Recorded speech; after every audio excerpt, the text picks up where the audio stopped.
Hello, horror lovers. Welcome to our channel. Please subscribe, as it is our biggest motivation. Let us know in the comments which city you're listening from. If you like this video, don't forget to hit the like button. Now, let's get into the stories.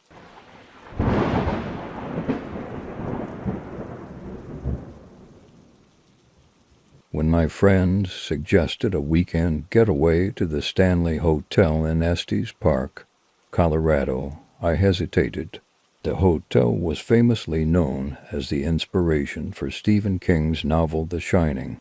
While I wasn't typically superstitious, I knew the reputation of this place, a reputation that went far beyond just the inspiration for a book. The Stanley Hotel was supposedly haunted, with reports of strange occurrences and ghostly apparitions dating back to its early years. But I was curious, and after all, how often did you get a chance to stay in a place with so much history and mystery? We arrived on a crisp autumn afternoon, the air cool with the smell of pine from the surrounding forests. The Stanley Hotel was grander than I had expected, its white facade gleaming against the backdrop of the Rocky Mountains. It had an almost regal quality, standing tall and imposing with its red roof and sprawling grounds. But even in the daylight, there was something about it that felt off. Maybe it was just my imagination, but I could sense a certain heaviness in the air, as if the hotel itself was alive with unseen energy. Out we checked into our rooms on the fourth floor, the most notoriously haunted floor in the entire hotel. I had read about the various hauntings associated with the Stanley, from ghostly children heard running up and down the halls to a former housekeeper named Elizabeth Wilson, who was said to still roam the premises. The fourth floor was especially infamous, known for its history as a children's play area and the home of more than a few paranormal encounters. My friends were excited by the prospect of seeing something strange, but I tried to keep my expectations low. After all, ghost stories were just that, stories. That evening, we decided to take a ghost tour of the hotel. Led by a local historian, the tour took us through the history of the Stanley and the various hauntings associated with it.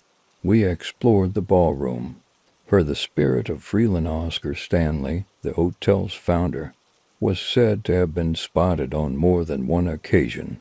We visited the famous room 217, where Stephen King himself had stayed and had the dream that inspired The Shining.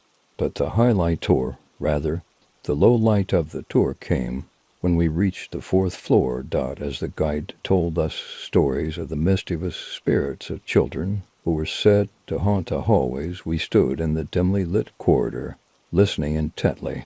It was quiet, almost too quiet. I couldn't shake the feeling that we weren't alone, that something was watching us from the shadows.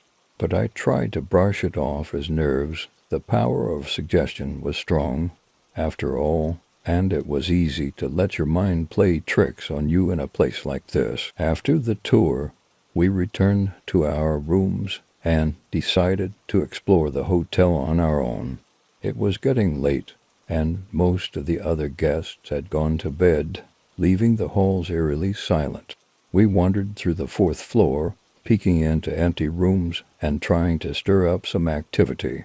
At first, nothing happened. But then, as we were standing outside of room 418, a room that was said to be particularly active, the temperature suddenly dropped. It wasn't just a slight chill, it was as if the air around us had turned to ice. My breath came out in visible puffs, and I could see my friends rubbing their arms to keep warm. We all stopped, exchanging uneasy glances. My friend Josh, ever the skeptic, pulled out his phone to check the temperature, but before he could say anything, we heard it, the unmistakable sound of children laughing.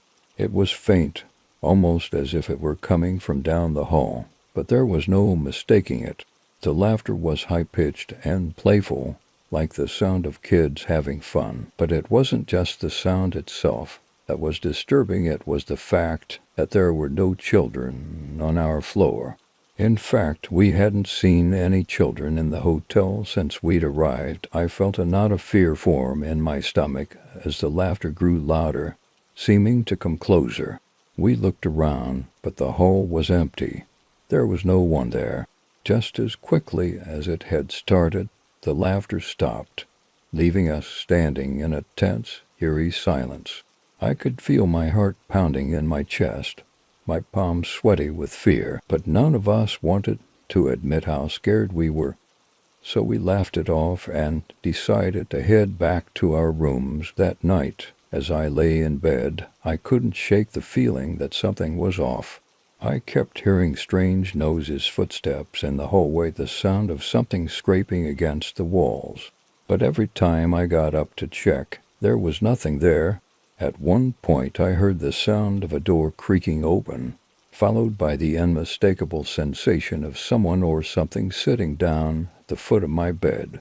I froze, my body tense with fear. I couldn't bring myself to look. Instead, I lay there, holding my breath, waiting for whatever it was to go away. Eventually, the pressure on the bed lifted, and I heard the soft sound of footsteps retreating into the hall. I didn't sleep for the rest of the night. The next morning, I told my friends about what had happened. To my surprise, I wasn't the only one who had experienced something strange. Josh, who had been staying in the room next to mine, said he had heard the sound of someone knocking on his door in the middle of the night. When he got up to check, no one was there. Another friend, Sarah, said she had felt someone tugging on her blanket while she slept. We left the Stanley Hotel that day with more questions than answers. I had come to the hotel as a skeptic, but after that night I wasn't so sure anymore. The Stanley Hotel was more than just a beautiful historic building. It was a place where the past and the present seemed to collide, where the spirits of those who had come before still lingered in the halls. And while I may never fully understand what happened that night, one thing is for sure: I'll never forget the haunting experience of staying at the Stanley Hotel.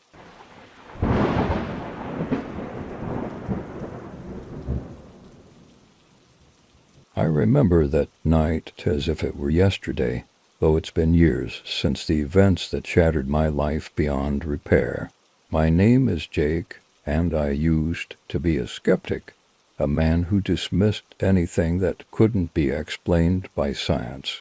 I prided myself on being rational, grounded, and firmly rooted in reality. But there's something about witnessing the impossible that shakes you to your very core, something that breaks the foundation of what you believe and leaves you questioning every moment of your existence. It was in the winter of 2017 when it all began. My wife, Emily, and I had just moved into a quaint old house on the outskirts of a small town in Massachusetts.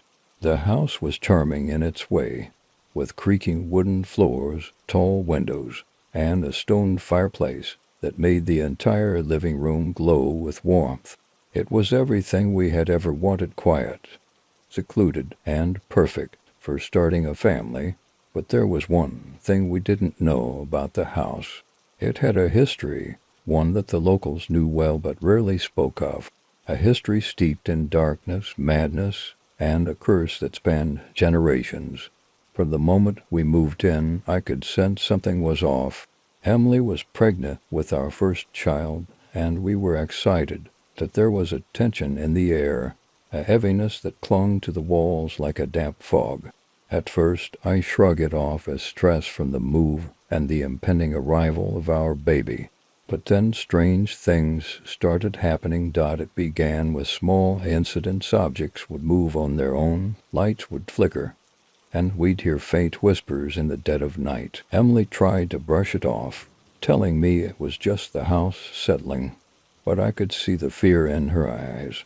She started having nightmares, waking up in a cold sweat, clutching her swollen belly, whispering that something was wrong. One night, Emily woke me up in the middle of the night, her voice trembling with fear.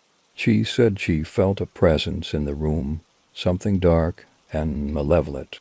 I sat up in bed, trying to calm her down, but then I felt it too, a cold, oppressive force that seemed to suck the air out of the room.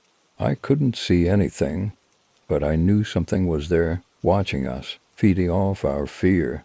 Things escalated quickly after that night. Emily's condition worsened. She became distant, withdrawn, and paranoid. She'd spend hours staring blankly at the walls, muttering to herself, her hands constantly trembling. The doctors couldn't find anything physically wrong with her, but I knew something was eating away at her from the inside. One night I woke up to find Emily standing at the foot of our bed, her eyes wide and glazed over, as if she were in a trance. She didn't respond when I called her name, didn't even blink. She just stood there, staring at me with an expression of pure terror on her face. And then she spoke, her voice low and guttural, not her own. "Leave this place," she said. "Leave before it takes you to." I was frozen in place, unable to move or speak. And then, just as suddenly as it had come, the darkness lifted, and Emily collapsed to the floor, sobbing uncontrollably. I rushed to her side, trying to comfort her, but I was terrified. I knew then that something was horribly, inexplicably wrong. Desperate for answers, I began researching the history of our house. What I found chilled me to the bone. The house had belonged to a man named William Bradford, a preacher from the early 19th century. He had been a respected figure in the community, known for his fiery sermons on sin and redemption. But beneath his pious exterior, Bradford had harbored a dark secret. Bradford had been obsessed with the idea of purging sin from the world, convinced that demons walked among us, corrupting the souls of the innocent. He believed that only through exorcism could these demons be cast out and the world cleansed. Over the years, Bradford had performed numerous exorcisms, but his methods were brutal, often resulting in the death of the possessed. As his obsession grew, Bradford became increasingly unhinged. He began to believe that his wife, Sarah, was possessed by a powerful demon. In a fit of madness, he locked her in the basement and subjected her to a series of torturous exorcisms, convinced that he could save her soul. But Sarah wasn't possessed, she was pregnant with their child. The exorcisms killed both her and the unborn baby. After their deaths, Bradford was consumed with guilt and grief. He became convinced that he had failed, that the demon had won. In his final act of desperation, he took his own life, hanging himself in the very basement where his wife and child had died. But his torment didn't end with his death. The locals believed that Bradford's spirit, consumed by his madness, had become trapped in the house, forever searching for a way to cleanse his soul. As I read the accounts of Bradford's life and death, I felt a chill run down my spine. It was all too familiar. The whispers, the cold presence, the feeling of being watched. It was as if Bradford's spirit was still there, still trying to complete his twisted mission.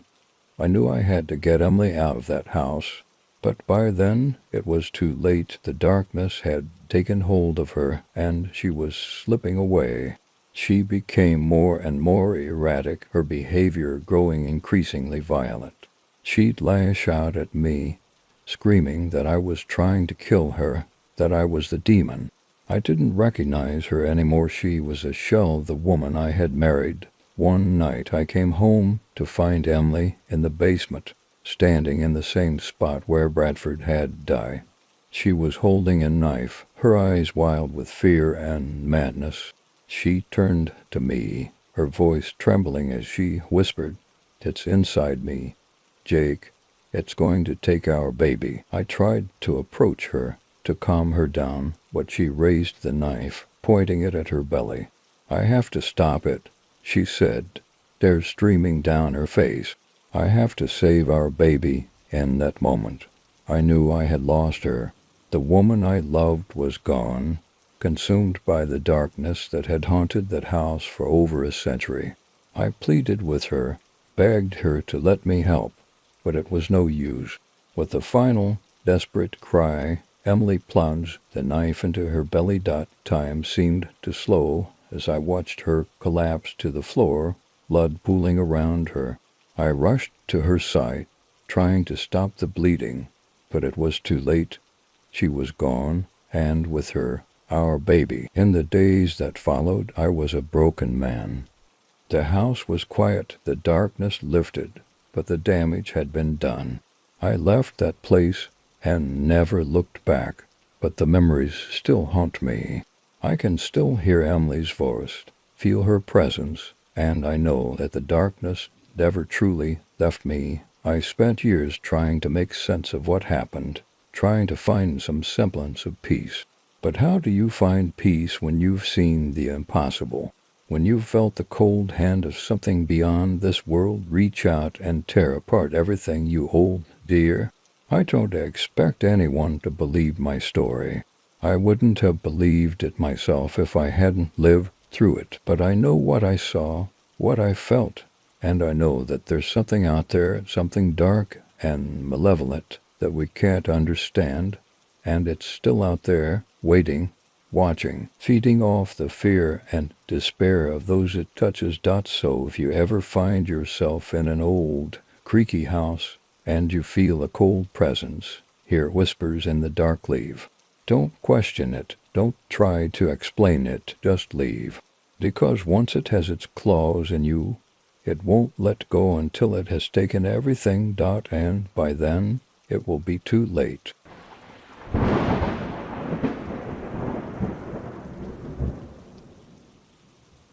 It was supposed to be just another ordinary day. I was at work, focused on a stack of paperwork that had been piling up on my desk for weeks. The hours ticked by, and before I knew it, the office was nearly empty, with only a few of us lingering behind. The sky outside had turned a deep shade of purple, the sun dipping below the horizon. The fluorescent lights in the office buzzed softly, casting a sterile glow over the room. I wasn't alone, though. Claire, my colleague, was still there, typing away on her keyboard. We didn't speak much, both of us too engrossed in our work. But then, as the clock neared 8 p.m., something strange happened. It started with a faint whisper, barely audible, like the wind rustling through the trees. I looked up from my papers, glancing around the room, but everything seemed normal. Claire didn't seem to notice anything, so I shrugged it off and went back to work. But then it happened again, this time louder, clearer voice, distant and distorted, like it was coming from the end of a long tunnel. I frowned, trying to focus on the sound. It was strange, unsettling. I couldn't make out any words, just a low, repetitive murmur. I stood up, my chair scraping against the floor, and walked towards the window. The office was on the 10th floor, and outside, the city sprawled out below, bathed in the soft glow of street lights. There was no one outside, nothing that could explain the whispers. "Did you hear that?" I asked, turning to Claire. She looked up from her computer, her brow furrowed in confusion. "Hear what?" "The whispering," I said, my voice trailing off as I realized how absurd it sounded. Claire shook her head. "No, I didn't hear anything. You're probably just tired." Maybe she was right. I hadn't been sleeping well lately, plagued by vivid nightmares that left me feeling exhausted. But this wasn't just fatigue. It was something more. I decided to call it a night, packing up my things and saying goodbye to Claire. As I stepped out into the hallway, the whispering grew louder, more insistent. It was as if the sound was following me, creeping closer with every step. I quickened my pace, my heart pounding in my chest, until I reached the elevator. The doors slid open with a soft chime, and I stepped inside, pressing the button for the ground floor. As the doors began to close, I caught a glimpse of something in the reflection, something dark and indistinct, standing just outside the elevator. I spun around, but the hallway was empty. My hands were shaking as I pressed the closed doors button repeatedly, willing the elevator to move faster. Finally, the doors shut, and the elevator began its descent. I tried to steady my breathing, convincing myself that it was just my imagination, that I was letting my tired mind play tricks on me. But deep down, I knew something was wrong. The elevator stopped on the 3rd floor, and the doors slid open again. I waited for someone to step in, but no one was there. The floor was deserted, the lights flickering slightly as if there was a power surge. My skin prickled with unease, and I quickly hit the button to close the doors. But as the doors started to close, I saw it again, a shadow, dark and shapeless, standing in the hallway. It wasn't a person. It didn't have any discernible features. It was just there, a void in the air, like a stain on reality. The doors closed, and the elevator resumed its descent, but my heart was racing. I could feel the presence of that shadow, even though it was no longer visible. It was as if it had latched onto me, a cold, oppressive force that was now pressing down on my chest. When I finally reached the ground floor, I practically ran out of the building, desperate to get away. The cold night air hit me like a wave, but it did little to calm the rising panic inside me. I glanced around, expecting to see the shadow lurking in the darkness, but there was nothing. I hurried to my car, fumbling with the keys as I unlocked the door and slid into the driver's seat. The feeling of being watched, of something just out of sight, wouldn't leave me. I started the engine and pulled out of the parking lot, my hands gripping the steering wheel so tightly that my knuckles turned white. The drive home was a blur. I kept checking the rearview mirror, expecting to see the shadow following me, but the road behind me was empty. When I finally pulled into my driveway, I was shaking. I sat in the car for a few moments, trying to collect myself before stepping out and walking towards the front door. But the moment I entered my house, I knew something was wrong. The air was heavy, thick with a presence that I couldn't see but could feel all around me. The whispers had returned, louder and more distinct than before, echoing through the empty rooms. I called out, half expecting someone to answer, but the house was silent. My footsteps echoed on the hardwood floors as I made my way through the living room, the kitchen, and then up the stairs to the bedroom. With each step, the whispers grew louder, until they were a cacophony of voices, all speaking at once, their words unintelligible but filled with a malevolent intent. I reached the bedroom and froze. There, standing in the corner of the room, was the shadow. It was darker than the night, a void that seemed to absorb all light around it. It didn't move, didn't make a sound, but I could feel it, as if it had any boring into me, studying me, feeding off my fear. I wanted to run, to scream, but I couldn't move. I was paralyzed, rooted to the spot as the shadow slowly began to move towards me. It was like a black fog, creeping across the floor, reaching out with tendrils of darkness that slithered through the air. Then, just as it was about to touch me, the shadow stopped.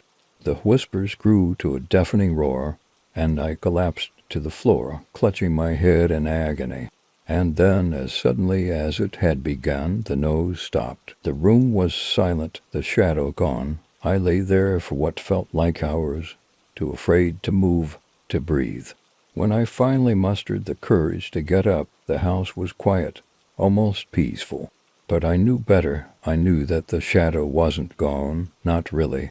It was still there, lurking in the corners of my mind, waiting for the right moment to strike again. Over the next few days, I tried to go about my life as normally as possible, but nothing felt normal anymore. The whispers had stopped, but I could still feel the presence of the shadow, watching me, following me. It was in the dark corners of my house, in the reflection of the windows, in the empty hallways of my office. It was always there, just out of sight, but always present. I became paranoid, obsessed with finding out what was happening to me. I searched for answers, delving into old books and articles about the paranormal, trying to find anything that could explain the shadow. But there was nothing concrete, just vague references to malevolent spirits, entities that fed on fear and despair. And then, one night, it all came to a head. I was lying in bed, unable to sleep, when I felt it again, the cold, oppressive presence of the shadow. I sat up, my heart pounding, and saw it standing at the foot of my bed, its dark form barely visible in the dim light. But this time, it wasn't alone. There was something else with it, something more tangible, more real.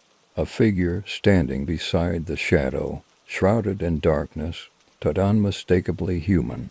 I couldn't see its face, but I knew it was looking at me, its eyes piercing through the darkness, and then it spoke. The voice was low, a whisper that set chills down my spine. "You cannot escape." I wanted to scream, to run, but I couldn't move. The figure stepped closer, and I could see its face, now pale, hollow, with eyes that were nothing but empty voids. It was a reflection of the shadow, a twisted, distorted version of something that had once been human. "You belong to us now," it whispered, its voice a chorus of the whispers that had haunted me for weeks. And then, with a final, cold touch, it was gone. The shadow, the figure, the voices, everything vanished, leaving me alone in the dark. I don't know how long I sat there, staring into the empty space where the shadow had been. When I finally got up, the sun was beginning to rise, casting a soft, warm light through the window, but it brought no comfort, no relief. I knew that the shadow was still with me, hidden in the corners of my mind, waiting for the right moment to return. I've tried to move on, to live my life as normally as I can, but there are nights when I wake up, drenched in sweat, and I can feel it there, watching me, whispering in the darkness. I've come to accept that it will never leave, that it's a part of me now, a stain that can't be washed away. So I live with it, trying to ignore the whispers, the cold presence that follows me wherever I go. I've learned to keep the lights on, to avoid the dark, empty places where the shadow might be lurking. But deep down, I know it's only a matter of time before it comes back, before it consumes me completely, and when that day comes, I'll be ready, because there's no escaping the darkness once it's taken hold. There's no running from the shadow that lives inside you.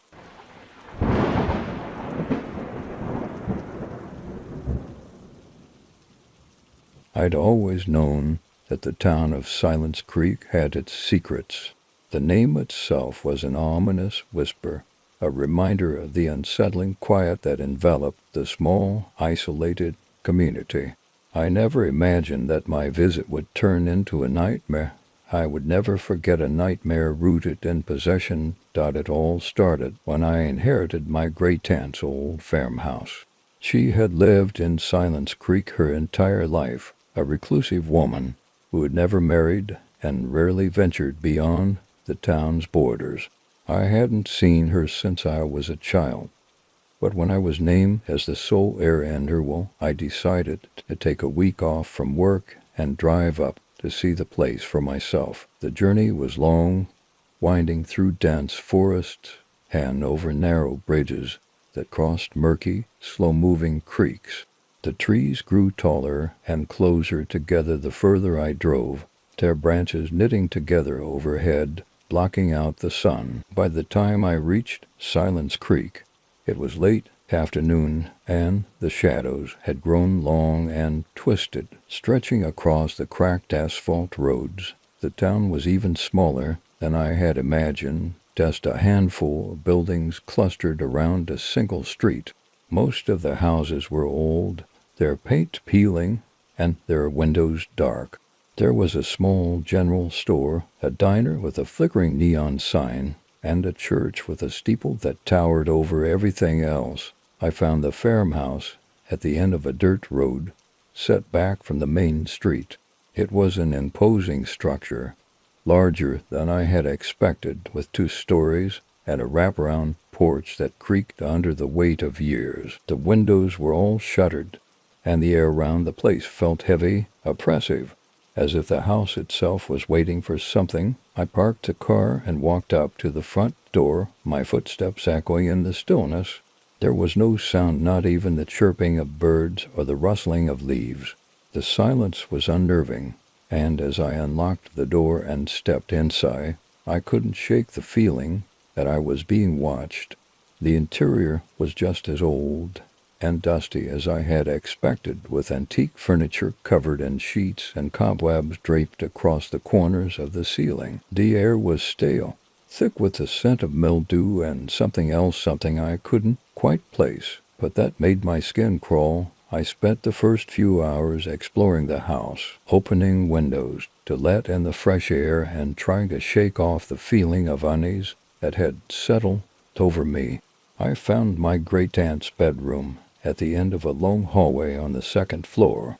It was a large room with high ceilings and a 4-poster bed, the covers neatly arranged as if she had just stepped out for a moment.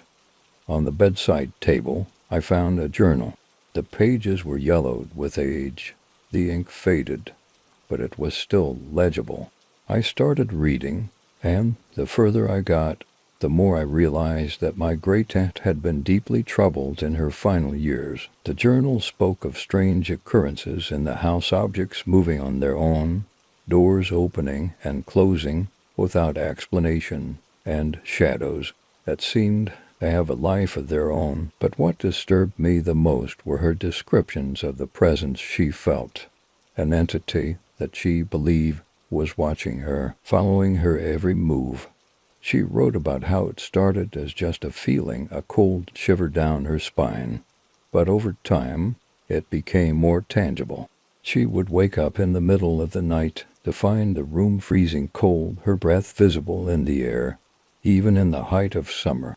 She spoke of hearing whispers, low and guttural, coming from the walls, and of seeing a dark figure standing at the foot of her bed. The last few entries were frantic, almost incoherent. She wrote about how the entity had begun to speak to her, commanding her to do things, dark things that she resisted with all her strength. She was convinced that it was trying to possess her, to take over her body and soul. The final entry was scrawled in a shaky hand, barely legible. "It's here. I can feel it. I don't have much time. If you're reading this, please leave this house. Don't let it take you too. It wants to escape. It wants freedom. God help me. It's in the walls. It's in my mind, and it's coming for you too." I dropped the journal, my heart pounding in my chest. The room felt colder, the shadows deeper, and the silence was so intense it was almost deafening. I stood up, my hands trembling, and backed out of the room, my eyes darting around, half expecting to see the dark figure my great-aunt had described. I decided to leave that night. I couldn't stay in the house, not after what I had read.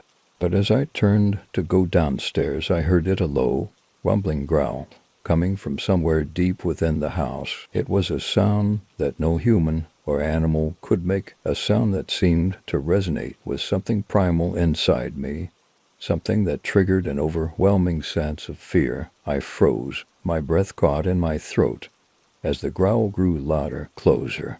The house was alive with it, vibrating with the force of the sound. And then, without warning, the front door slammed shut, the sound echoing through the house like a gunshot. I ran to the door, pulling at the handle, but it wouldn't budge. It was as if it had been locked from the inside. Panic set in, and I began pounding on the door, screaming for help. Even though I knew there was no one nearby to hear me, the growling stopped, and for a moment there was silence. But then I heard something else, footsteps, slow and deliberate, coming from upstairs. I turned, my back pressed against the door, and saw the shadowy figure standing at the top of the stairs. It was tall and thin, with long limbs that seemed to stretch unnaturally. Its eyes glowed with a malevolent light, and its mouth was twisted into a cruel smile. It started down the stairs, one slow step at a time, its eyes never leaving mine. I knew I had to get out, but the door was still locked. Desperate, I ran to the windows, but they wouldn't open either. It was as if the house itself had come alive, determined to keep me inside. The figure reached the bottom of the stairs and stopped, watching me with those glowing eyes.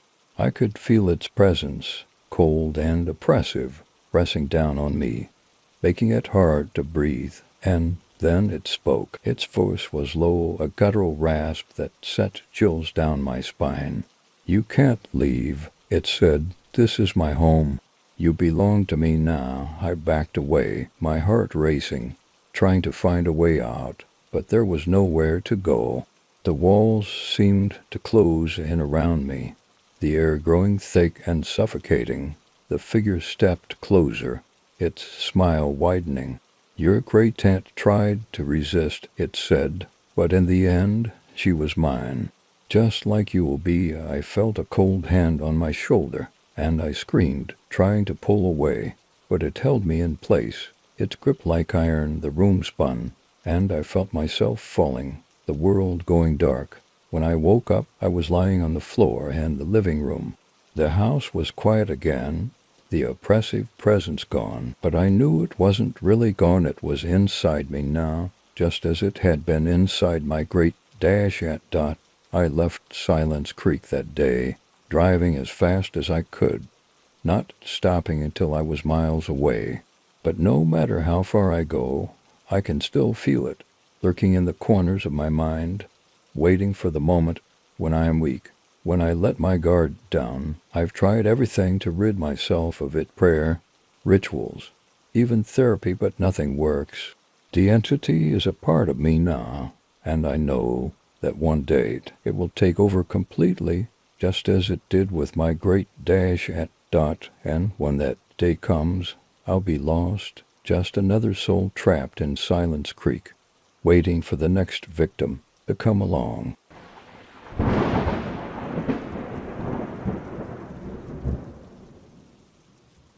When I moved into the old Victorian house on Willow Lane, I was full of hope. After years of saving, I had finally found a place that felt like home. A charming, albeit slightly run-down, house with a history. The previous owner, an elderly woman named Mrs. Abernathy, had passed away the year before, and her children had decided to sell the place. They seemed eager to get rid of it, offering it at a price that was almost too good to be true. The house had character. The creaky wooden floors, the intricate moldings, and the large bay windows gave it a timeless charm. I couldn't wait to start making it my own. There was just one thing that I found unsettling: a small attic room that had been locked when I first moved in. The real estate agent had told me it was just a storage space, probably filled with old junk. But something about it gnawed at me. One evening, after I had settled in, I decided to finally see what was inside the attic. The key was easy to find. It was hanging on a hook in the kitchen, along with several other old, rusty keys. I picked a one labeled attic and made my way upstairs. The lock turned with a rusty creak, and the door swung open, revealing a dark, musty room filled with dust and cobwebs. The air was thick and heavy, as if it hadn't been disturbed in years. I hesitated for a moment, but my curiosity got the better of me, and I stepped inside. The room was small and cluttered, with old furniture covered in sheets, boxes piled high, and a few stray beams of light filtering through a dirty window. But what caught my eye was a small wooden chest in the corner, half buried under a pile of yellowed newspapers. I made my way over to it, brushing aside the papers and cobwebs. The chest was old, with intricate carvings on the lid, and a lock that looked like it hadn't been opened in decades. I hesitated for a moment, but then I found the courage to try one of the old keys I'd brought with me. It fit perfectly. The lid creaked open, revealing what appeared to be a collection of old dolls. There were several of them, each carefully arranged in the chest, their glass eyes staring blankly up at me. Most of them were dirty and faded, their clothes moth-eaten and frayed, but one doll in particular stood out from the rest. It was a porcelain doll, about a foot tall, with blonde curls and a delicate lace dress. It was in perfect condition, as if it had been preserved over the years. The doll's eyes were a striking shade of blue, almost too lifelike, and its lips were painted into a subtle, eerie smile. Something about the doll made me uneasy, but I brushed it off. It was just an old toe, after all, a relic from another time.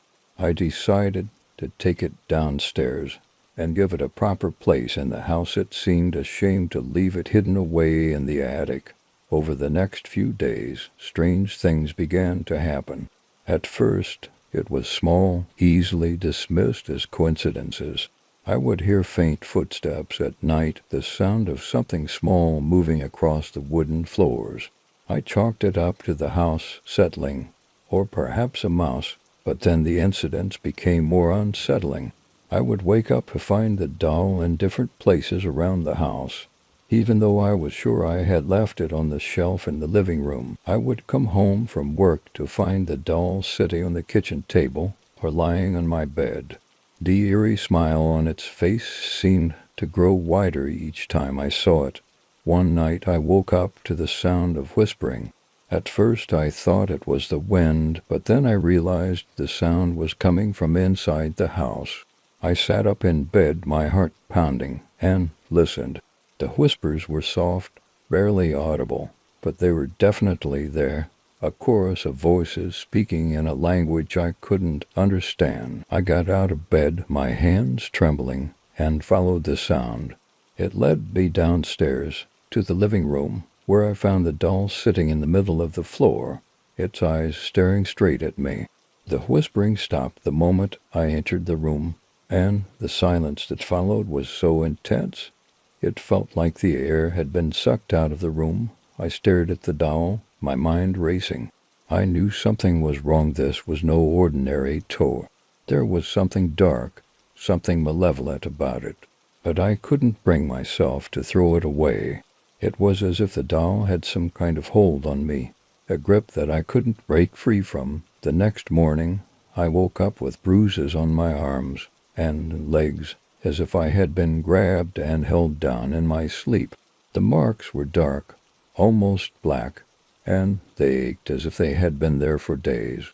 I knew then that I had to get rid of the doll, no matter what it took. I wrapped it in a blanket and drove out to the old cemetery on the edge of town. I knew of a spot near the back where the graves were overgrown and forgotten, and where no one would notice if I buried something there.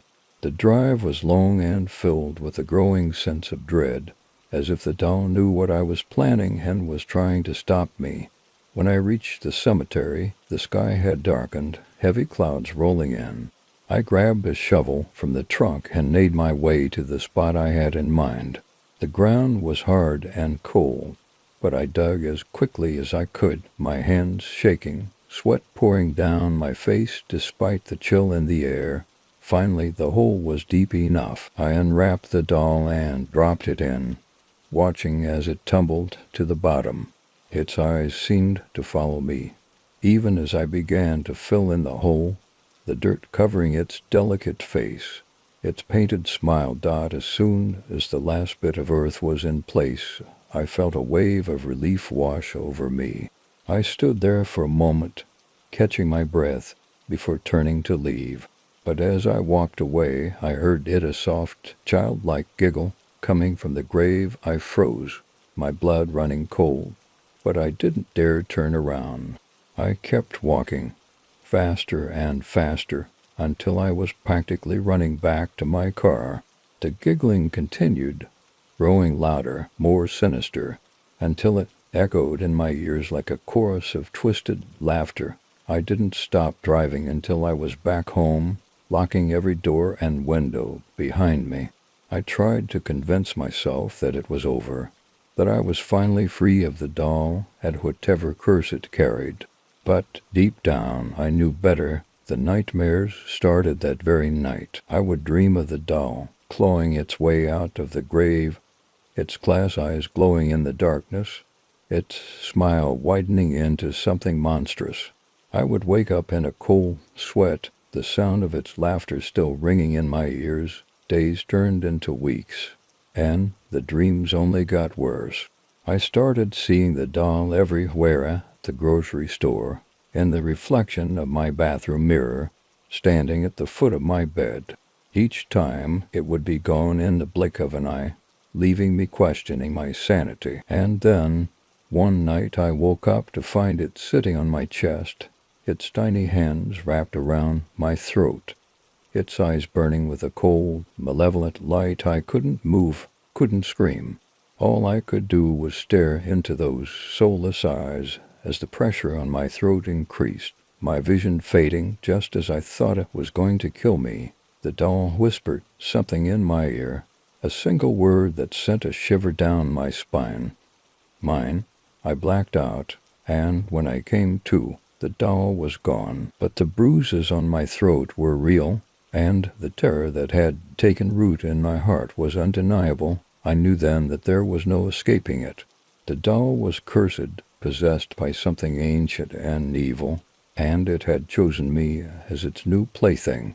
No matter where I went, no matter how far I ran, it would always find me. And so I live with the fear, with the knowledge that one day it will come for me again.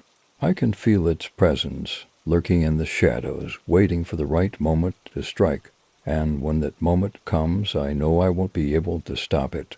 Because the doll isn't just a toy, it's a conduit for something far worse, something that has no intention of letting me go.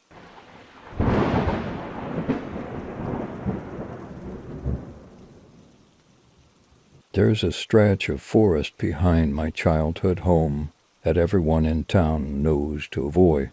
It's not just because of the overgrown paths or the way the trees seem to swallow the light, making it perpetually dim even on the brightest days. No, it's because of the stories dark, unsettling tales passed down through generations, tales of people who went in and never came out, stories of the whispering voices that seem to echo through the trees, calling out to those who dare to enter. I never paid much attention to the stories. I was a skeptic, a firm believer in logic and reason. Ghosts, spirits, possessions, those were just figments of the imagination, I thought. They were tales concocted by people with too much time on their hands, or perhaps by those looking to scare little children into behaving. But all of that changed the night I decided to take a shortcut through those woods. It was late, much later than I had planned on being out. I had stayed at my friend Mark's place longer than I should have, and now I had a long walk ahead of me. The road that led back to my house was winding and dark, with only the faint light of the moon to guide me. As I stood at the edge of the woods, the familiar path home looking longer than ever, I made a split-second decision. I'd cut through the forest. It would save me at least half an hour, and, besides, I'd been through there during the day plenty of times. I stepped off the road and onto the forest path, the tall trees closing in around me almost immediately. The air was cooler here, and the sound of the wind rustling through the leaves was oddly soothing. I pulled my jacket tighter around me and started walking. At first, everything seemed normal. The path was narrow, but well-worn, and the soft crunch of leaves underfoot was the only sound in the otherwise silent woods. But as I got deeper into the forest, the atmosphere began to change. The trees grew thicker, their branches intertwining above me to form a near impenetrable canopy. The air grew colder, and the light of the moon seemed to fade, leaving me in almost complete darkness. And then I heard it, a whisper, faint at first, almost imperceptible, but definitely there. It was coming from somewhere deep within the woods, carried on the wind like a distant echo. I stopped, straining to hear, but the whispering stopped as soon as I did. I shook my head, dismissing it as the wind, and continued walking. But the further I went, the more I began to hear the whispers. They were soft, almost like someone murmuring just out of earshot, but they grew louder with each step I took. I couldn't make out what they were saying, but the tone was unmistakable, insistent, almost pleading. My heart began to race, and a sense of unease settled over me. I tried to ignore the whispers, to tell myself it was just my imagination playing tricks on me, but it became increasingly difficult to believe that. The whispers were real, and they were getting closer. I quickened my pace, eager to get out of the forest and back onto the safety of the road. But the path seemed to stretch on forever, winding and twisting in ways I didn't remember. It was as if the forest itself was shifting, rearranging itself to keep me trapped within. The whispers grew louder, more urgent. They were all around me now, coming from every direction, but still I couldn't make out what they were saying. The words were jumbled, like a cacophony of voices all speaking at once, overlapping and intertwining in a way that made my head spin. Panic began to set in. I broke into a run, my breath coming in short, ragged gasps as I pushed my way through the underbrush. The trees seemed to close in around me, their branches reaching out like skeletal hands, snagging on my clothes and scratching at my skin. I could feel the whispers pressing in on me, growing louder and more frantic, but I still couldn't understand what they were saying. And then, without warning, the ground gave way beneath me. I stumbled, falling hard onto my hands and knees. The impact knocked the wind out of me, and for a moment I lay there, dazed and disoriented. When I finally looked up, I realized I was no longer on the path. I was in a small clearing, surrounded by trees that seemed older and darker than the rest. Their twisted branches loomed overhead like a canopy of shadows, blocking out the moonlight completely. The whispers were louder than ever now, and for the first time I could make out a few words. Help. Trap, please. The voice was faint, but it was clear enough to send a chill down my spine. It sounded desperate, pleading, like someone in terrible pain. I scanned the clearing, searching for the source, but there was nothing there, just trees and shadows. And then, out of the corner of my eye, I saw movement. At the far end of the clearing, partially hidden by the underbrush, was an old, crumbling well. As I watched, I saw something moving just beyond the edge of the well. Something pale and ghostly. I felt an icy hand grip my heart as I realized what I was seeing. It was a face gaunt and hollow, with sunken eyes that seemed to stare right through me. The face was barely visible, just a faint outline in the darkness, but it was enough to make my blood run cold. The whispers grew louder, more insistent, as the face slowly rose from the well, followed by a thin, emaciated body draped in tattered rags. The figure moved with an unnatural, jerky motion, as if it was struggling to pull itself free from something. It was almost human, but not quite. Its limbs were too long, its fingers too thin and claw-like, its eyes too wide and vacant. I wanted to run, but I couldn't move.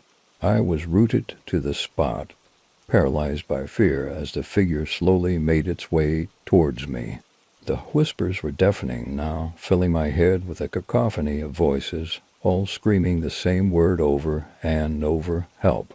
Help! Help! The figure stopped just a few feet away from me, its empty eyes locked onto mine. For a moment, there was nothing but silence, a stillness so profound it felt like the world had stopped. And then, in a voice that was barely more than a whisper, it spoke. "Why won't you help me?" I opened my mouth to scream, but no sound came out. The figure reached out with one of its long, spindly arms, its fingers brushing against my face. The touch was cold, colder than anything I had ever felt, and it sent a shock of pain through my body. And then, just as suddenly as it had appeared, the figure vanished. The whispers stopped. The clearing was empty, and I was alone once again. I don't remember how I made it out of the forest. The next thing I knew, I was stumbling onto the road, gasping for air, my heart pounding in my chest. I looked back, half expecting to see the figure following me, but there was nothing, just the dark, silent woods. I ran the rest of the way home, not stopping until I was inside, with the door locked behind me. I collapsed onto the floor, trembling, my mind racing as I tried to make sense of what had just happened. The next morning I woke up to find my hands and knees covered in dirt, as if I had been digging. My clothes were torn, my skin scratched and bruised, and on the floor beside me was a single small piece of parchment, old and yellowed with age. There was writing on it, scrawled in a shaky hand, "Please help." I burned the parchment, hoping to forget what had happened, but the memory lingers. I can still hear the whispers in my dreams, still see that gaunt, hollow face staring at me from the darkness. I've never gone back to those woods, and I never will. But sometimes, late at night, I can still hear the whispers, faint and distant, carried on the wind. They're still out there, waiting, calling for help that will never come.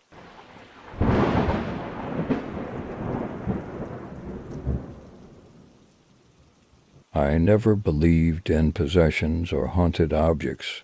Those were just tales spun by people with too much imagination and not enough sense. I was a practical person, someone who dealt with facts and logic. But that all changed the day I found the painting in my grandmother's attic. After she passed away, it fell to me to clear out her old house. It was a daunting task. Grandma had been a bit of a hoarder, and her attic was filled with boxes upon boxes of old belongings, most of them untouched for decades. I spent hours sifting through dusty books, brittle photographs, and faded letters, each one a piece of a life that was now gone. I was nearly done when I found it, hidden behind a stack of boxes in the far corner of the attic.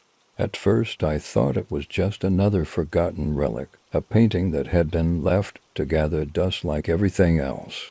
But as I pulled it out into the light, I realized there was something different about this one. The painting was old, the canvas yellow with age, and the wooden frame chipped and worn. It depicted a small, two-story house nestled in the middle of a dense forest. The sky above was dark and stormy, with heavy clouds hanging low, and the trees surrounding the house were twisted and gnarled, their branches reaching out like claws. But it was a house that caught my attention. It was eerily familiar, with its sloping roof, crooked chimney, and broken windows. It looked exactly like my grandmother's house, the very one I was standing in. I turned the painting over, hoping to find some kind of explanation, a signature, a date, anything that would tell me where it had come from. But there was nothing, just the rough texture of the canvas. Puzzled, I set it aside and went back to work. But I couldn't shake the feeling that there was something off about it. That night, as I lay in bed, I couldn't stop thinking about the painting. The house in the picture had looked so real, so familiar, that it was almost as if I had been looking at a reflection of my grandmother's home. But there was something else, too, something in the way the trees seemed to close in around the house, and the way the dark clouds loomed overhead, that filled me with a deep sense of unease. I told myself it was just my imagination, that I was tired and my mind was playing tricks on me. But when I went back up to the attic the next day, I found myself drawn to the painting once again. This time, as I looked at it, I noticed something I hadn't seen before. In one of the windows of the house, there was a shadowy figure. It was barely visible, just a faint outline against the dark interior, but it was there. I could make out the shape of a head, shoulders, and arms, as if someone were standing just inside, watching me. A chill ran down my spine. I had spent hours in that house, and I knew it was empty. There was no one else there, no one who could have been in that window. And yet there was the figure, staring out at me from the painting. I couldn't look away. It felt like the figure was calling to me, drawing me in, and before I knew what I was doing, I had reached out and touched the painting. The moment my fingers brushed the canvas, a shock of cold ran through me, so intense that I gasped. I yanked my hand back, my heart pounding in my chest. The figure in the window was gone. I stumbled back, nearly tripping over one of the boxes behind me. My mind was racing, trying to make sense of what had just happened. It couldn't have been real. It was just a painting, an old, dusty painting that had been sitting in the attic for who knows how long. But as I stood there, staring at it, I knew that something was very wrong. I decided to take the painting downstairs. Maybe I could get a better look at it in the light, or maybe I was just too afraid to leave it alone in the attic. I carried it down to the living room and propped it up on the mantel, where I could see it clearly. The house in the painting was still the same, but the sky above it seemed darker, more menacing. The trees around the house seemed to have moved closer, their branches almost touching the roof. And the figure in the window, there it was again, faint but unmistakable. I couldn't take my eyes off it. I felt like it was watching me, like it knew I was there. And the more I stared at it, the more I began to feel strange. It was as if the room around me was getting colder, the walls closing in. The air grew heavy, and I found it hard to breathe. I shook my head, trying to clear my thoughts. I needed to get out of the house, to get some fresh air and clear my mind. But as I turned to leave, I heard a faint sound like a whisper, so soft I almost missed it. I froze, my heart racing. The whisper came again, this time a little louder. It was coming from behind me. Slowly, I turned back to the painting. The figure in the window was still there, but it was different now. It was clearer, more defined. I could see its features, the outline of its face, the dark eyes staring out at me. And it was smiling. The whispering grew louder, more insistent, filling the room with a sound that seemed to come from all directions at once. I couldn't make out the words, but the tone was unmistakable, pleading, desperate, almost as if it was begging for something. Panic surged through me. I needed to get out, but my legs wouldn't move. I was rooted to the spot, unable to tear my eyes away from the painting. The figure's smile widened, and the whispering turned into a low, sinister chuckle, and then, without warning, the room went dark. The lights flickered and died, leaving me in complete darkness. The only light came from the painting, a faint, eerie glow that seemed to pulse and flicker like a heartbeat. The whispering grew louder, more frantic, as the figure in the painting began to move. It reached out with one hand, pressing it against the inside of the window, as if trying to push its way out. I stumbled back, my heart pounding in my chest. I had to get out. I had to get away from that thing, but the room seemed to be closing in on me, the walls pressing in from all sides, and then, just as suddenly as it had started, it stopped. The room went silent, the lights flickered back on, and the painting was just a painting again, but the figure in the window was gone. I didn't wait to find out what would happen next. I grabbed the painting, carried it out to the backyard, and threw it into the fire pit. I watched as the flames licked at the canvas, the paint bubbling and peeling as it burned. The whispering started again, faint and distant. But this time I didn't care. I watched until the painting was nothing but ashes, the last traces of the figure consumed by the fire. I thought that would be the end of it, that destroying the painting would put an end to whatever it was that had been haunting me. But I was wrong. That night, as I lay in bed, I heard the whispering again. It was faint, almost imperceptible, but it was there just on the edge of hearing. And as I listened, I realized that the voice was coming from the attic. I tried to ignore it, to convince myself that it was just the wind, but deep down I knew the truth.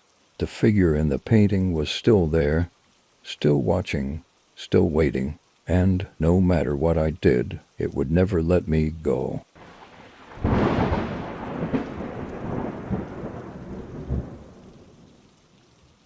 I never really believed in possessions or hauntings. Growing up, I thought those were just stories parents told to scare their kids into behaving. But as I stood in front of the mirror in that dimly lit room, I realized how wrong I had been. The mirror was an antique, a massive thing with an ornate wooden frame, covered in intricate carvings of vines and flowers. It had belonged to my great-aunt Eleanor, a woman I barely remembered, except for the way my mother would speak of her in hushed tones, always warning us to never touch anything that had belonged to her. Eleanor had been strange. That was the only way I could describe her. My mother said she was a recluse, rarely leaving her old, crumbling mansion on the outskirts of town. She had no friends, no family except for my mother, and even then their relationship was strained at best. Eleanor was rumored to have been involved in some kind of occult practices, dabbling in things that should have been left alone. My mother never elaborated, and I never asked when Eleanor passed away. The mansion and everything in it were left to my mother, but my mother wanted nothing to do with the place and insisted on selling it as quickly as possible. She kept a few items as mementos, and the rest were either sold or thrown away. The mirror, however, ended up in our home, much to my mother's dismay. It was too large and heavy to sell easily, and no one seemed interested in buying it. So it sat in the basement, collecting dust, until the day I found it. I was going through some old boxes, looking for anything we could donate, when I stumbled upon the mirror. Even covered in dust, it was beautiful, and I couldn't understand why my mother had hidden it away. The carvings on the frame were mesmerizing, and the glass itself was pristine, with no signs of age or wear. I wiped the dust off and dragged the mirror upstairs to my room, ignoring the uneasy feeling that crept up my spine as I did. My mother was out for the day, and I figured I could surprise her by cleaning up the old thing and giving it a place of honor in our living room. But the moment I set it down in my room, I felt a cold breeze sweep through the space, even though the windows were closed. The temperature dropped, and a shiver ran down my spine.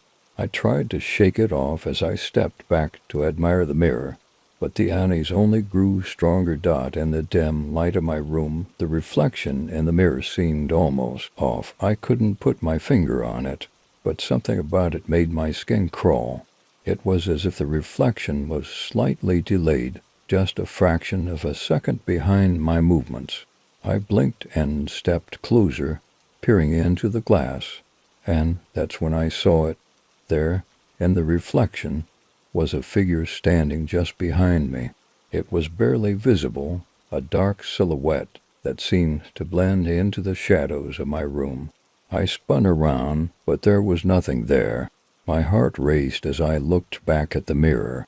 The figure was gone. I told myself it was just a trick of the light, that my mind was playing tricks on me. But deep down, I knew something was wrong. I tried to ignore the mirror, tried to go about my day, but every time I passed by it, I felt a pair of eyes watching me, felt that cold breeze prickling my skin. That night I couldn't sleep. The mirror was positioned so that I could see it from my bed, and I couldn't bring myself to cover it up. Every time I closed my eyes, I felt the presence in the room grow stronger, felt the air grow colder. I don't know how long I lay there, staring at the ceiling, trying to convince myself that it was all in my head. But eventually, exhaustion took over, and I drifted off to sleep. I woke up in the middle of the night to the sound of whispering. At first, I thought it was just the wind, but as I lay there, listening, I realized the whispers were coming from the direction of the mirrors. Slowly, I turned my head, and there it was, the figure standing in the reflection once again. This time, it was clearer, more defined. I could make out the shape of a woman, her long hair hanging down in tangled strands, her eyes dark and hollow. I tried to scream, but no sound came out. The woman in the mirror tilted her head, as if she were studying me, and then she smiled a cold, twisted smile that sent a wave of terror through me. The whispering grew louder, more urgent, but I couldn't understand the words. It was like a language I had never heard before, a low, guttural chant that made my skin crawl. The woman in the mirror raised her hand, and I felt a cold pressure on my chest, like an invisible hand pressing down on me, stealing the breath from my lungs. I couldn't move.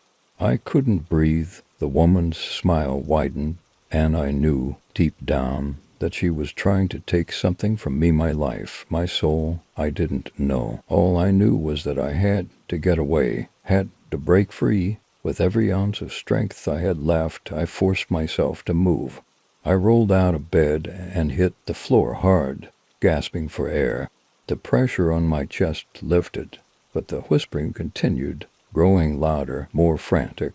I scrambled to my feet and grabbed the nearest thing I could find, a heavy book, and hurled it at the mirror. The glass shattered with a deafening crash, and the whispering stopped abruptly, leaving the room in an eerie silence. I stood there, panting, my heart racing, as shards of glass scattered across the floor. The woman was gone, and so was the oppressive presence that had filled the room. But as I stared at the broken mirror, I knew it wasn't over. The sense of unease lingered. A cold knot of fear lodged in my chest. And then I heard it, a faint, distant whisper, coming from the shards of glass on the floor. I didn't hesitate. I grabbed a hammer from the toolbox in the hallway and smashed every piece of glass into dust. I didn't stop until there was nothing left but a pile of broken wood and shattered memories. The mirror was gone, but the fear remained. I moved out of that house the very next day, leaving behind everything that had once belonged to Eleanor, including the shattered remnants of the mirror. My mother didn't ask why, and I didn't offer any explanations, but sometimes, late at night, when the house is quiet, I still hear the whispers. They're faint, barely audible, but they're there, like a memory that refuses to fade, and I know, deep down, that whatever was in that mirror is still out there, waiting for its next victim.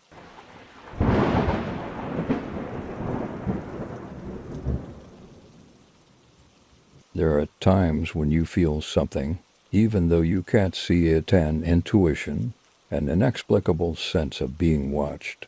I used to dismiss those feelings, chalking them up to paranoia or an overactive imagination. That is, until I became the target of something that wasn't supposed to exist. It all started when I moved into a new apartment in the city. I'd been searching for a place closer to work, and this one seemed perfect. It was an older building, but well-maintained, and the rent was surprisingly affordable. The previous tenant had left in a hurry, or so the landlord told me, but I didn't think much of it. People move all the time, right? The apartment was on the 3rd floor, with a narrow hallway that led to a small living room. From there, you could see the kitchen to the right and a single bedroom to the left. It wasn't much, but it was mine, and I was eager to make it feel like home. The first few days were uneventful. I unpacked, decorated, and settled into my new routine. But then small things began to happen, things that I couldn't explain. It started with the sound of footsteps. Late at night, when I was lying in bed, I would hear them soft, almost imperceptible, but distinct enough to wake me. They would start in the hallway and move toward the living room and stop. I would get up, check the apartment, but there was never anyone there. I tried to convince myself it was just the creaking of the old building, the wood settling, or maybe a neighbor moving around. But the more I listened, the more I realized that the footsteps weren't random. They were deliberate, moving with a purpose. Then came the cold spots. I would walk into the kitchen or the living room and suddenly feel a chill, like someone had opened a window, even though they were all closed. The temperature would drop so quickly that I could see my breath, and then just as quickly it would return to normal. But it was the mirror that truly terrified me. There was an old, full-length mirror in the bedroom, left behind by the previous tenant. It was ornate, with a heavy wooden frame that had been polished to a dark sheen. I didn't like it, but it was too large to move, so I left it where it was, propped against the wall. One night, as I was getting ready for bed, I caught something in the reflection, just a flicker of movement behind me. I turned around, but there was nothing there. I shook my head, chalking it up to exhaustion, and climbed into bed, but I couldn't shake the feeling that I wasn't alone. I kept looking at the mirror, half expecting to see something or someone staring back at me. The room felt heavy, oppressive, as if the air itself were pushing down on me. I finally drifted off to sleep, but it wasn't long before I was jolted awake by a loud crash. My heart pounded in my chest as I fumbled for the light, and when I finally turned it on, I saw that the mirror had fallen over. The glass shattered across the floor, but that wasn't what terrified me. There, in the midst of the shattered glass, was a handprint. It was faint, almost translucent, but unmistakable, a handprint, pressed into the mirror from the inside. I didn't sleep that night. I sat in the living room, the lights on, every muscle in my body tense, waiting for something, anything to happen. But the apartment remained silent. The only sound, the distant hum of traffic outside. The next morning, I called the landlord, demanding to know more about the previous tenant.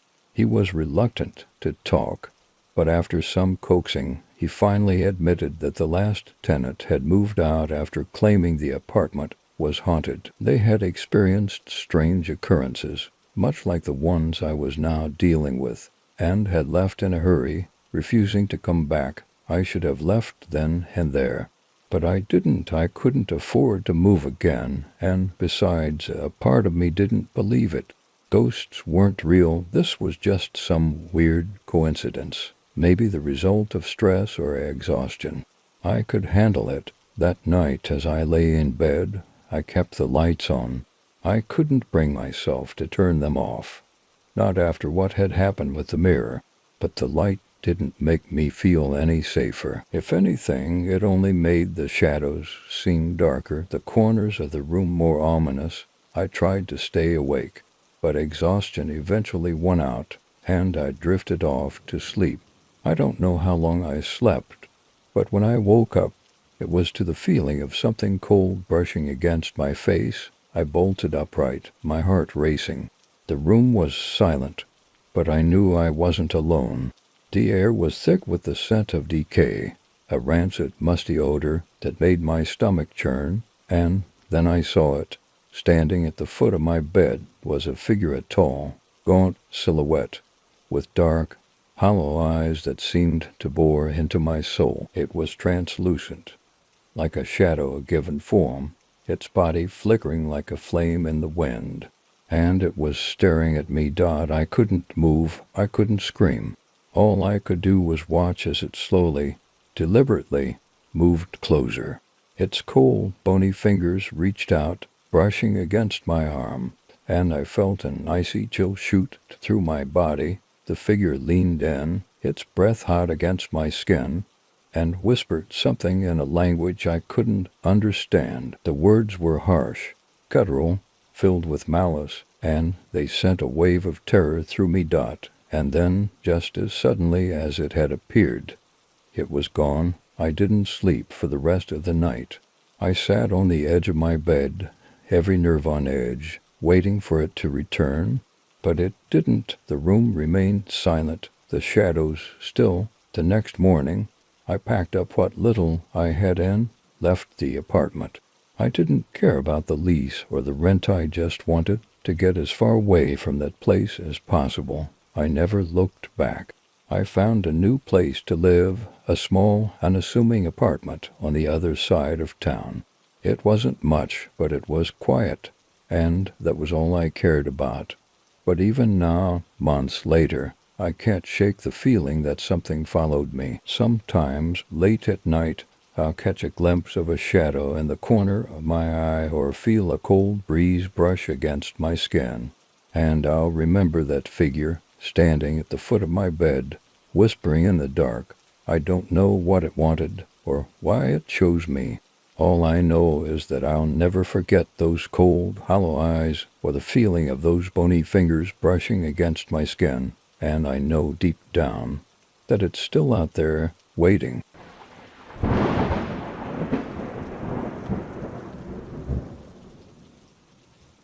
My name is Lucas, and I've always been a skeptic. I believed in facts, evidence, and logical explanations. I'd never been one for supernatural stories or urban legends. That all changed when I moved into the old Victorian house on Elm Street. The house had been on the market for months, and when I saw the price, I knew it was a steal. It was spacious, with high ceilings and elaborate woodwork that spoke of a bygone era. Sure, it needed some work, but it was perfect for me. I was looking for a place to start fresh, and this seemed like the ideal location. The first few weeks were uneventful. I spent my time unpacking and fixing out the house. The basement was particularly creepy, with its low ceiling and cobwebs, but I wrote it off as just the nature of old houses. What caught my attention, however, was the locked door on the second floor. It was an old, heavy oak door set in the wall at the end of a long, narrow hallway. I had never noticed it before, and it seemed out of place compared to the rest of the house. When I asked the realtor about it, he mumbled something about it being a storage room that had been sealed off decades ago. He didn't have the key, and neither did the previous owners. I shrugged it off, assuming it was just an old, forgotten part of the house. One evening, after settling in, I decided to tackle the door. I was curious. There was something about it that drew me in. I tried picking the lock, but it was an old-fashioned mechanism that resisted my attempts. Frustrated but determined, I found a crowbar in the basement and decided to pry it open. It took a while, but eventually the door gave way with a loud creak. Behind it was a small, dusty room filled with old furniture covered in white sheets. It looked like a scene from a period drama: antique dressers, a writing desk, and a large four-poster bed. But what caught my eye was the large mirror hanging on the far wall. The mirror was the centerpiece of the room, its ornate frame covered in layers of dust. The glass itself was old, with a faint greenish tint. I approached it, wiping away the dust, and stared at my reflection. Everything seemed normal, except for a strange feeling that settled in the pit of my stomach. That night, as I lay in bed, I couldn't shake the feeling of unease. The house was silent, but the quiet seemed oppressive, as if something were waiting just out of sight. I tried to ignore it, but sleep eluded me. At around midnight, I heard a faint, distant sound like someone softly calling my name. I thought it was just my imagination or the house settling, but the sound grew louder, more insistent. It was coming from the direction of the forgotten room. I got up, the floorboards creaking under my weight. and walked down the hall. The door to the room was still open, and the room was shrouded in darkness. I turned on the light and stepped inside. The feeling of unease was now a heavy weight on my chest. The room seemed unchanged, but the mirror, it was different. The glass was now clear, without the greenish tint, and as I looked into it, I saw something that made my blood run cold. There was a figure standing behind me, just outside the edge of the mirror's reflection. It was a woman, dressed in old-fashioned clothing, with a pale face and hollow eyes. She was staring at me, her gaze filled with an intensity that made my heart race. I spun around, but there was no one there. I looked back at the mirror, and the figure was gone. I could barely breathe, and my hands were trembling. I left the room quickly, slamming the door shut behind me. The next few nights were restless. I kept hearing the whispers and the sound of footsteps, always coming from the direction of the forgotten room. I tried to rationalize it, thinking it was just the house settling or my mind playing tricks on me. But deep down, I knew something was wrong. One evening, driven by a mix of curiosity and fear, I decided to investigate the history of the house. I visited the local library and dug through old records. What I found shocked me. The house had once belonged to the Lancaster family, who had lived there in the late 1800s. They had been a wealthy and influential family, but their lives had been shrouded in tragedy. The youngest daughter, Emily, had disappeared under mysterious circumstances. The family had been devastated by her loss, and the house had been sold soon after. I returned to the house, my mind racing with what I had learned. The mirror in the forgotten room had been Emily's, according to the records. I couldn't shake the feeling that her spirit was somehow connected to it. That night I found myself unable to resist the pull of the forgotten room. I crept down the hall and opened the door, stepping into the darkness. The mirror was still there, and as I approached it, I felt a cold draft that made my breath fog up. I looked into the mirror, and there she was again, Emily, her face filled with sadness and longing. This time she didn't disappear. She remained, her eyes locked onto mine, and I felt an overwhelming sense of grief and despair. Suddenly I was overcome by an intense wave of emotion and overwhelming sorrow that was not my own. I felt as if I were being suffocated by her anguish. I stumbled backward, struggling to catch my breath, and the mirror's surface seemed to ripple like disturbed water. As I backed away, I felt a cold hand on my shoulder. I spun around, but no one was there. The room was empty, but the air was thick with a sense of presence. I fled from the room, slamming the door shut and locking it behind me. The next day, I made the decision to leave the house. I couldn't take the constant feeling of being watched, the whispers that grew louder each night. I packed up my belongings and left, leaving the house behind with a heavy heart. As I drove away, I glanced back at the old Victorian house. It stood there, silent and imposing, as if waiting for the next occupant to uncover its secrets. I knew I had made the right decision, but the memory of Emily's sorrow stayed with me. To this day, I wonder if her spirit still lingers in that forgotten room, trapped by the mirror that once belonged to her. And I can't shake the feeling that, somewhere out there, her anguish is still waiting for someone to understand and set her free.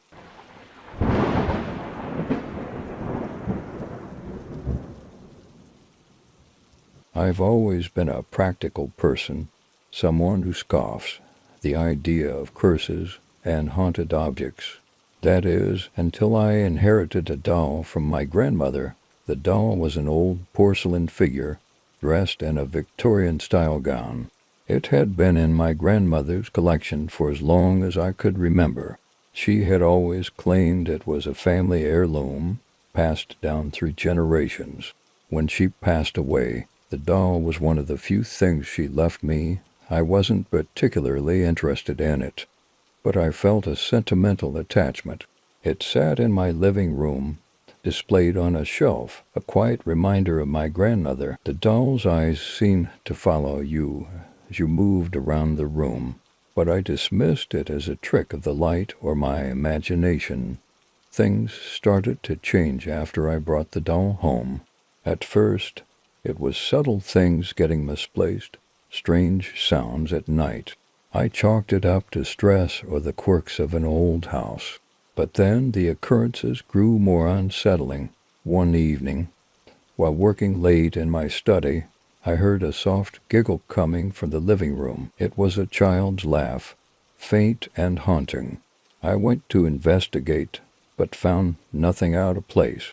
The doll was still on its shelf, seemingly unchanged. The following night I woke up to find the doll's position altered. It was no longer facing forward, but had turned slightly to the side. I was certain it hadn't been moved, as I had checked it before going to bed. I tried to rationalize it. Maybe I hadn't noticed it was already turned that way, or maybe it had moved slightly due to a draft dot. As the weeks went by, the disturbances became more frequent and more alarming. The doll's eyes seemed to move, following me around the room. I'd find it in different positions, as if it were trying to get my attention. Then came the dreams, vivid, unsettling dreams of a young girl crying, reaching out for help.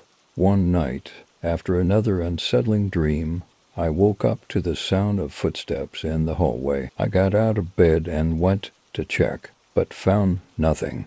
The house was silent, and the doll was still on its shelf, its eyes staring vacantly. The next day, I decided to do some research. I wanted to understand the history of the doll, hoping it might explain the strange occurrences. I found an old letter tucked in a drawer with the doll's accessories. It was written by a woman named Eloise, dated back to the 1920s. The letter detailed how the doll had been a gift for her daughter, who had died tragically young. Eloise's grief was palpable in the letter. She spoke of how the doll had been a comfort to her, a way to keep her daughter's memory alive. But there was a troubling passage at the end. Eloise had written about feeling as though the doll had a life of its own, that it was somehow linked to her daughter's spirit. As I read the letter, a chill ran down my spine. I began to wonder if there was something more to the doll than I had initially thought. I contacted a local historian who specialized in supernatural artifacts. He was intrigued by the letter and agreed to come by to examine the doll. When he arrived, he was solemn and focused. He carefully inspected the doll, noting its craftsmanship and the details in the letter.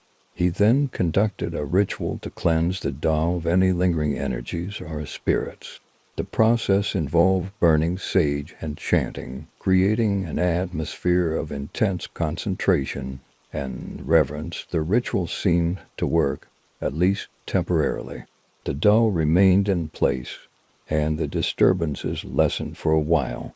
I felt a sense of relief and hoped that the matter was resolved, but the respite was short-lived. One night, as I was preparing for bed, I heard the soft giggle again. This time it was louder, almost mocking. I went to check on the doll, and as I approached, I noticed something horrifying. It had a new crack on its face, one that hadn't been there before. The crack seemed to form a twisted smile, as if the doll were mocking my fear. Unable to take it any longer, I decided to get rid of the doll. I carefully packed it up and took it to a local antique store, hoping someone else would take it off my hands. I left it with the owner, who seemed oddly interested in it, but didn't ask many questions. Since then, I haven't experienced any more disturbances. My house is quiet once more, and the oppressive atmosphere has lifted. But I can't help but feel a lingering unease. Every time I hear a child's laugh or see a porcelain doll in a store window, I'm reminded of the unsettling experience I don't know what will become of the doll, or if its new owner will experience the same strange occurrences. All I know is that some things are better left undisturbed, and that sometimes objects carry with them more than just memories. They carry echoes of the past, and not all of them are benign.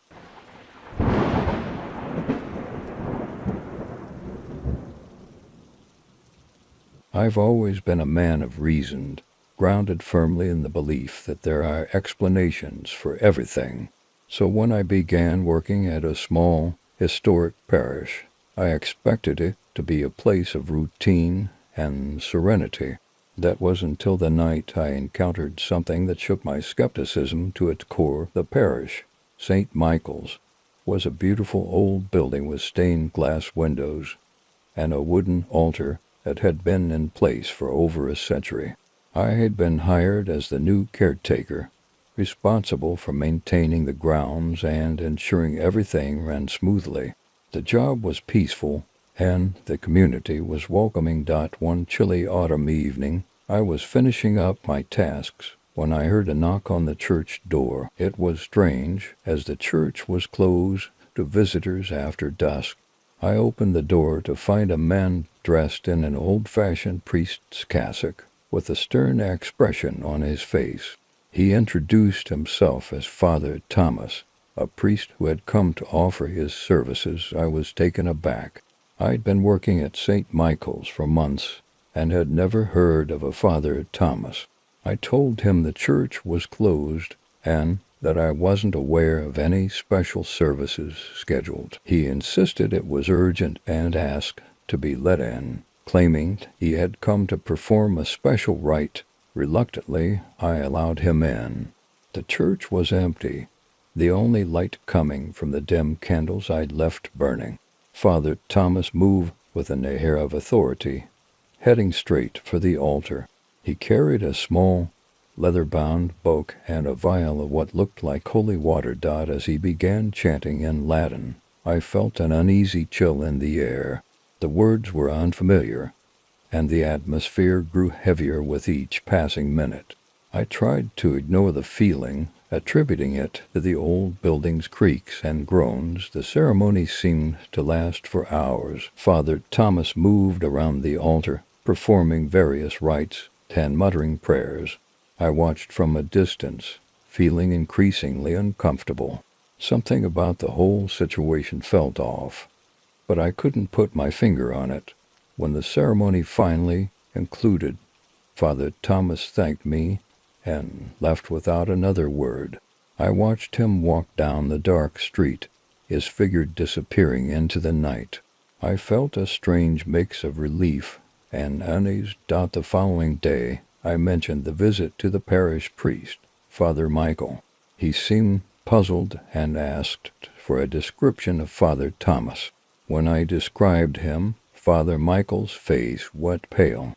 He told me that there was no record of a Father Thomas ever being associated with the parish. In fact, the last priest with that name had died many decades ago. I was stunned. I had no reason to doubt what I had seen and heard. Father Michael agreed to check the church's historical records and ensure there were no anomalies.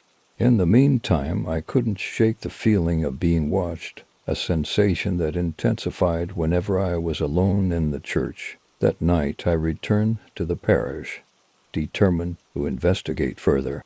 The church was eerily silent, the only sound the occasional drip of water from a leaky pipe. I decided to visit the storage room where Father Thomas had conducted the ceremony. It was a small room filled with old vestments and religious artifacts. As I sifted through the items, I came across an old journal. It was leather-bound and appeared ancient. The journal belonged to Father Thomas, a priest who had been active in the early 1900s. The entries detailed his work and the challenges he faced, including a series of strange occurrences and unexplained phenomena. One entry stood out.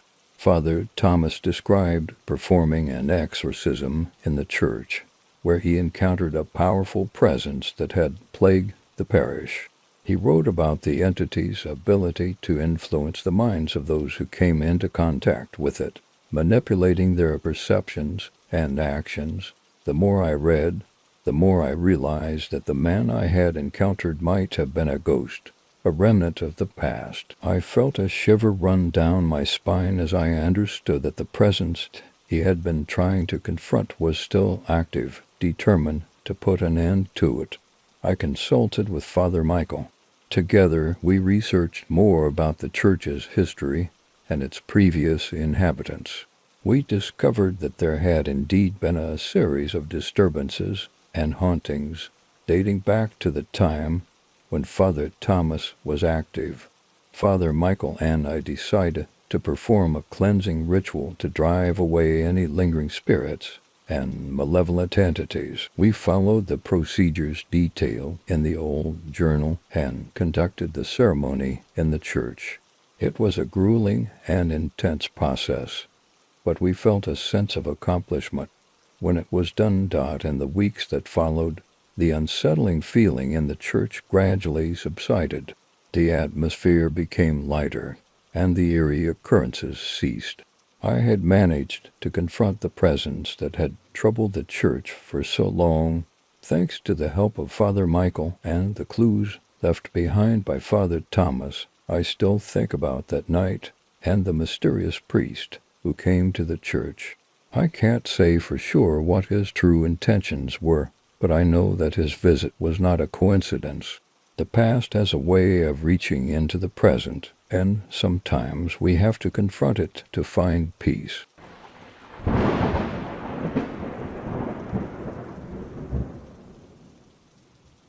I wasn't always a believer in the supernatural. In fact, I'd built a life on skepticism, priding myself on a rational mind that sought out logical explanations for everything. But my life took a drastic turn after I moved to the small town of Miller's Lake. I was a young doctor, fresh out of residency and eager to make a difference. Miller's Lake seemed like the perfect place to start a quiet, picturesque town nestled by a large, serene lake. The community was welcoming, and I quickly settled into my new role as the town's general practitioner. My first few months were uneventful, filled with routine checkups, minor injuries, and the occasional cold. But things started to change when I was called to visit the Miller family. They lived in an old, grand house on the edge of town overlooking the lake. The family had been one of the town's founding members, their lineage stretching back generations. I was summoned late one evening by Mrs. Miller, who sounded distressed over the phone. She explained that her youngest daughter, Abigail, had been acting strangely for weeks. Abigail was a bright, lively girl of 10, but she had become withdrawn, moody, and prone to violent outbursts. Mrs. Miller was convinced that something was seriously wrong. When I arrived at the Miller house, the atmosphere was heavy with tension. The once warm and welcoming home felt cold and uninviting. Mrs. Miller greeted me at the door, her face pale and etched with worrying. She led me to Abigail's room, where I found the girl sitting in the corner, her back turned to us. Abigail. I called softly. She didn't respond. I moved closer, kneeling down beside her. When she finally turned to face me, I was struck by the change in her appearance. Her eyes, once full of life, were now dark and hollow. Her skin had taken on a sickly pallor, and she was murmuring something under her breath, words I couldn't quite make out. "Abigail, can you tell me what's wrong?" I asked gently. She looked up at me, and for a moment her eyes seemed to focus. But then she smiled, a twisted, unsettling smile that didn't belong on a child's face. "He's here," she whispered. "He's coming for you too." A chill ran down my spine. I'd dealt with children in distress before, but this was different. There was something deeply unsettling about the way she spoke, as if she were channeling someone or something else. I examined Abigail. searching for any signs of illness or injury that could explain her behavior. But physically, she was fine. Her symptoms didn't match any condition I was familiar with. When I pressed for more details, Mrs. Miller reluctantly admitted that strange things had been happening in the house. Objects moved on their own, doors slammed shut without warning, and they often heard whispers in the dead of night. It sounded like a classic case of haunting, something I would have dismissed as nonsense in the past. But seeing Abigail, and the genuine fear in Mrs. Miller's eyes, made me reconsider. I recommended they seek spiritual guidance, but Mrs. Miller was adamant that I help her. Over the next few days, I did everything I could to treat Abigail, but her condition worsened. She started speaking in languages I didn't recognize, her voice deepening into something inhuman. Her outbursts became violent, and it took all of her father's strength to restrain her during these episodes. One night, after another failed attempt to communicate with Abigail, I sat in the living room with Mr. and Mrs. Miller. They were desperate, pleading with me to find a solution. I knew I was out of my depth, but I couldn't abandon them. "Have you considered the possibility of possession?" I asked cautiously, feeling foolish as the words left my mouth. Mrs. Miller's eyes widened in fear, while Mr. Miller looked skeptical. "Possession, you mean by a demon?" I nodded. "It's not something I ever thought I'd suggest, but I've seen enough to know that this is beyond anything medical. I think you need to bring in someone who deals with these matters." The Millers were reluctant at first, but their desperation outweighed their disbelief. They reached out to the town's priest, Father Gregory, who had been serving the community for over 30 years. He was a kind, elderly man with a deep understanding of the spiritual realm. When Father Gregory arrived, he immediately sensed the darkness in the house. He agreed to perform an exorcism, but warned us that it would be a difficult and dangerous process. The exorcism was scheduled for the following night. I stayed with the Millers, unwilling to leave them alone in their time of need. The house grew colder as the night wore on, the oppressive atmosphere pressing down on us. Father Gregory arrived just before midnight, carrying a small bag filled with holy water, a crucifix, and a Bible. He began the ritual with a prayer, his voice steady despite the tension in the room. Abigail had been restrained to prevent her from harming herself or others. As Father Gregory recited the exorcism rites, Abigail's body convulsed violently. She screamed, her voice a mix of terror and rage, and the room seemed to tremble with a malevolent energy. I watched in horror as her features twisted, her eyes rolling back in her head. Father Gregory continued, his voice growing louder as he commanded the entity to leave.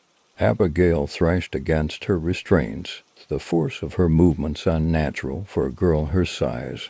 The air in the room grew thick with tension, and I could feel the presence of something dark and ancient. Then, suddenly, Abigail went still. Her body relaxed, and she let out a long, shuddering breath.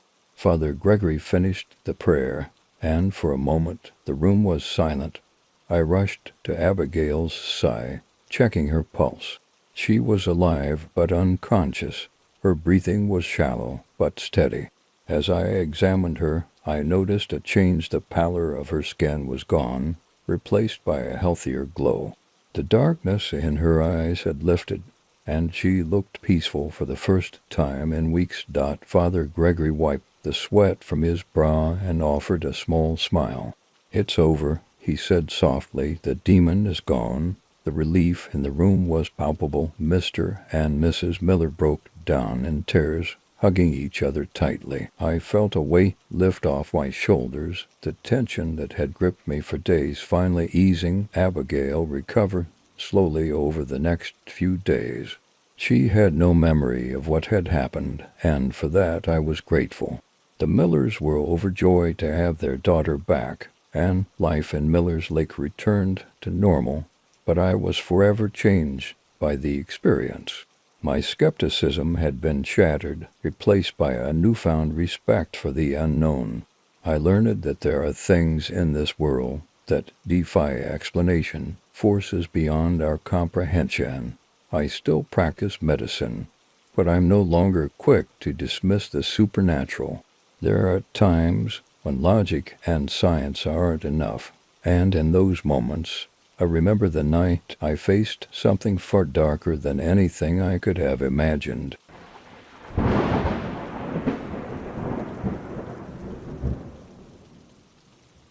When I moved into the old house at the edge of town, I was looking for a fresh start. I had just gone through a rough divorce and wanted to get away from the city, away from the memories. The house was large, much too big for one person, but the price was right, and the view of the surrounding forest was breathtaking. The first few weeks were peaceful. I spent my days fixing up the place, cleaning out the dust that had settled in over the years.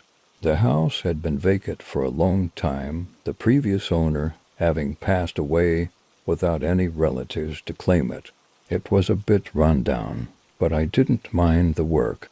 It kept my mind occupied. One day, while I was exploring the attic, I found an old wooden chest hidden beneath a pile of dusty blankets. It was locked, and the metal was rusted, but curiosity got the better of me. I pried it open with a crowbar, and inside I found a collection of old photographs, a few trinkets, and a worn leather-bound journal. The photographs were black and white, showing the house in its prime. There were pictures of a man and a woman, likely the previous owners, and a few images of the house and the surrounding woods. But what caught my attention was the journal. It was filled with neat, precise handwriting, documenting the daily life of the man who had once lived there. As I read through the journal, I began to notice a shift in the tone. The entries started off normal, detailing the man's life, his love for his wife, and their plans for the future. But soon the entries became darker. The man wrote about strange noises in the house, about feeling like he was being watched. He mentioned waking up in the middle of the night to the sound of footsteps in the attic, and how his wife had started acting strangely. The further I read, the more unsettling the entries became. The man described how his wife had begun speaking in a language he didn't understand, how she would stare at him with empty eyes, and how the house felt colder every day. He wrote about finding her in the attic one night, standing in the corner, muttering to herself in that strange language. The final entry was short. The man wrote that he couldn't take it anymore, that the house was cursed, and that he was leaving. He ended the entry with a warning to whoever found the journal: "Do not stay in this house. It wants you." I felt a chill run down my spine as I closed the journal. The attic suddenly felt much colder, and the shadows seemed to grow darker. I couldn't shake the feeling that I was being watched. I left the attic in a hurry, trying to push the disturbing thoughts out of my mind. Over the next few days, strange things began to happen. I would hear faint whispers in the dead of night, too quiet to make out but loud enough to keep me awake. Objects would move on their own, small things like a book or a glass, but enough to make me question my sanity. I tried to convince myself that it was just my imagination, but the occurrences became more frequent. One night I woke up to the sound of footsteps above me. They were slow and deliberate, moving from one end of the attic to the other. My heart raced as I listened, unable to move. The footsteps stopped directly above my bed, and for a moment there was complete silence. Then I heard a voice. It was a low whisper, so faint that I could barely hear it, but the words were clear. "Leave this house." I jumped out of bed, my heart pounding in my chest. I grabbed a flashlight and headed for the attic. I needed to know what was up there, even though every part of me was screaming to leave. As I climbed the stairs, the air grew colder, and the whispers grew louder, though I still couldn't make out what they were saying. When I reached the attic, I hesitated for a moment before opening the door. The room was pitch black, the only light coming from my flashlight. I swept the beam across the room, my breath coming in short, shallow gasps. That's when I saw it. In the corner of the attic, standing perfectly still, was a figure. It was tall and shadowy, with no distinguishable features. The light from my flashlight seemed to pass through it, as if it weren't entirely solid. The whispers grew louder, more insistent, but the figure didn't move. I was frozen in place, my mind racing as I tried to make sense of what I was seeing. This was impossible. Things like this didn't exist, at least. That's what I had always believed. But there it was, standing in front of me, radiating a malevolent energy that made my skin crawl. The figure took a step towards me, and that was all it took to break my paralysis. I turned and ran down the stairs, not stopping until I was outside, standing in the cold night air. My hands were shaking as I fumbled with my phone, dialing the number for a local motel. I didn't go back to the house that night. In fact, I didn't go back at all. I moved out the next day, leaving everything behind. The house was eventually sold to another unsuspecting beer, but I never found out what happened to them. I didn't want to know. To this day, I still think about that figure in the attic. I try to convince myself that it was all a hallucination brought on by stress, that there's a logical explanation for everything that happened. But deep down, I know the truth. There are things in this world that defy explanation, things that exist in the shadows, waiting for someone to cross their path. I was lucky to get out when I did, but I'll never forget the darkness in the attic.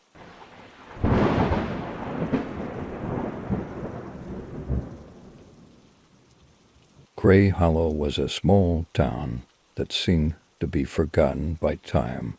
Nestled deep within the mountains, it was the kind of place where everyone knew each other, and nothing much ever happened until the night that changed everything. I had been the town's sheriff for over a decade, dealing with little more than minor disputes and the occasional drunk. Life in Gray Hollow was simple, predictable, and for the most part peaceful.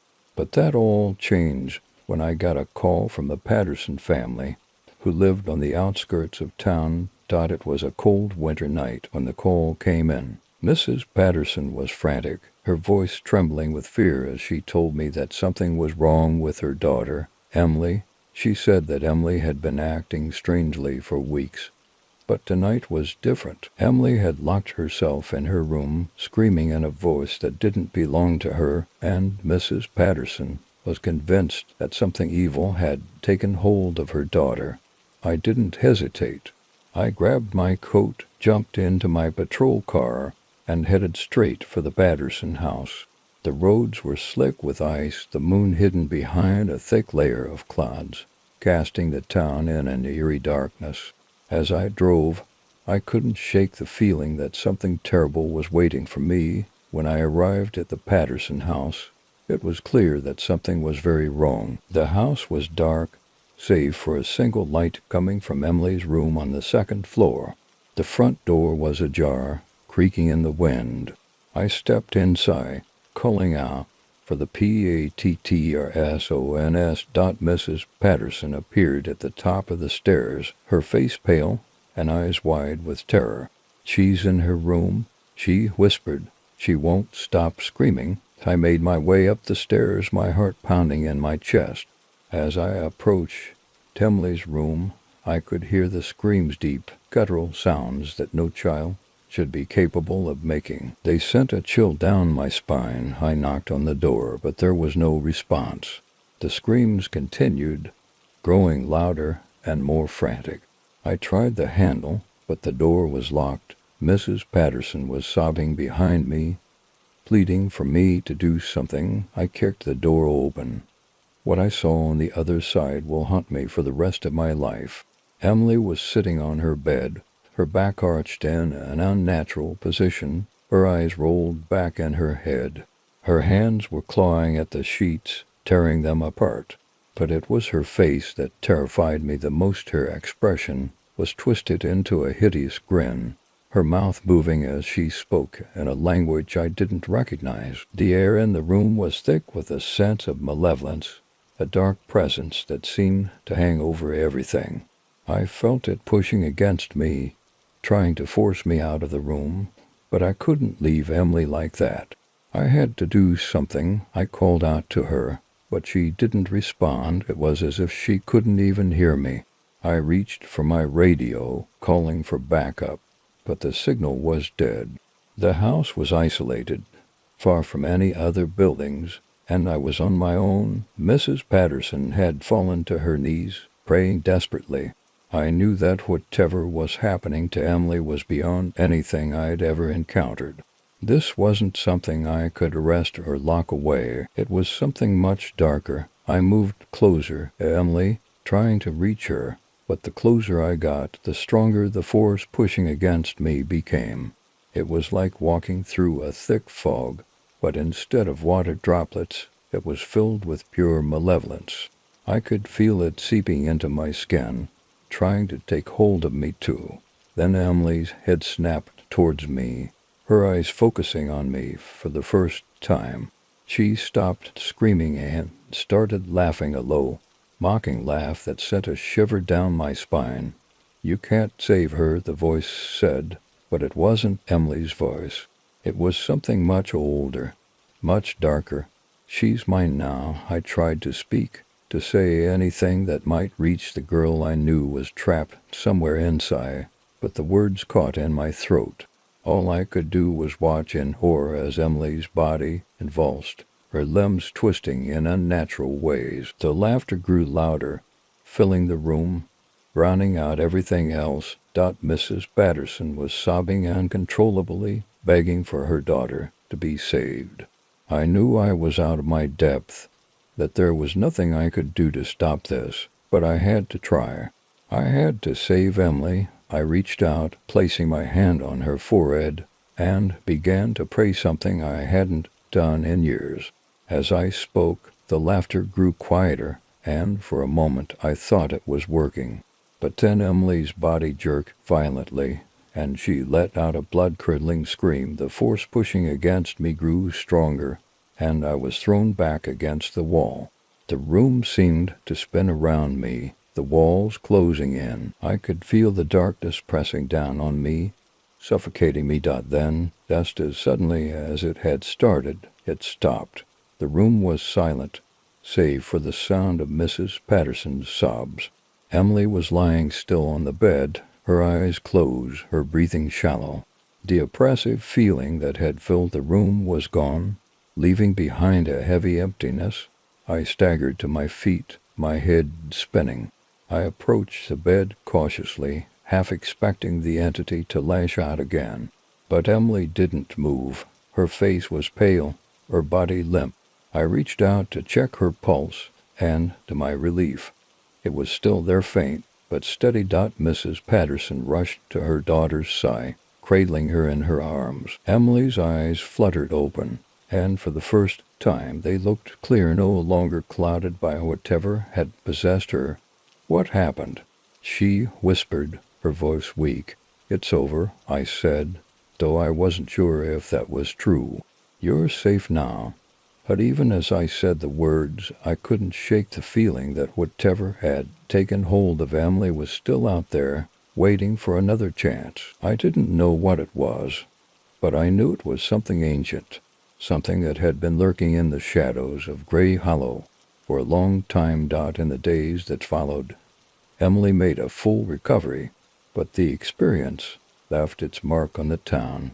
People whispered about what had happened, but no one spoke of it openly.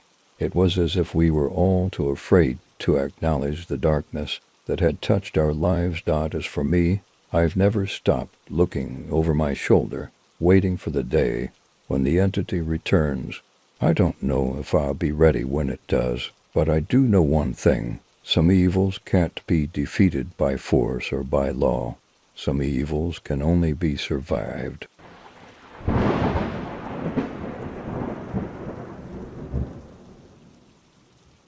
Growing up in the small town of Willow Creek, I was always fascinated by the stories that circulated about the old well on the outskirts of town.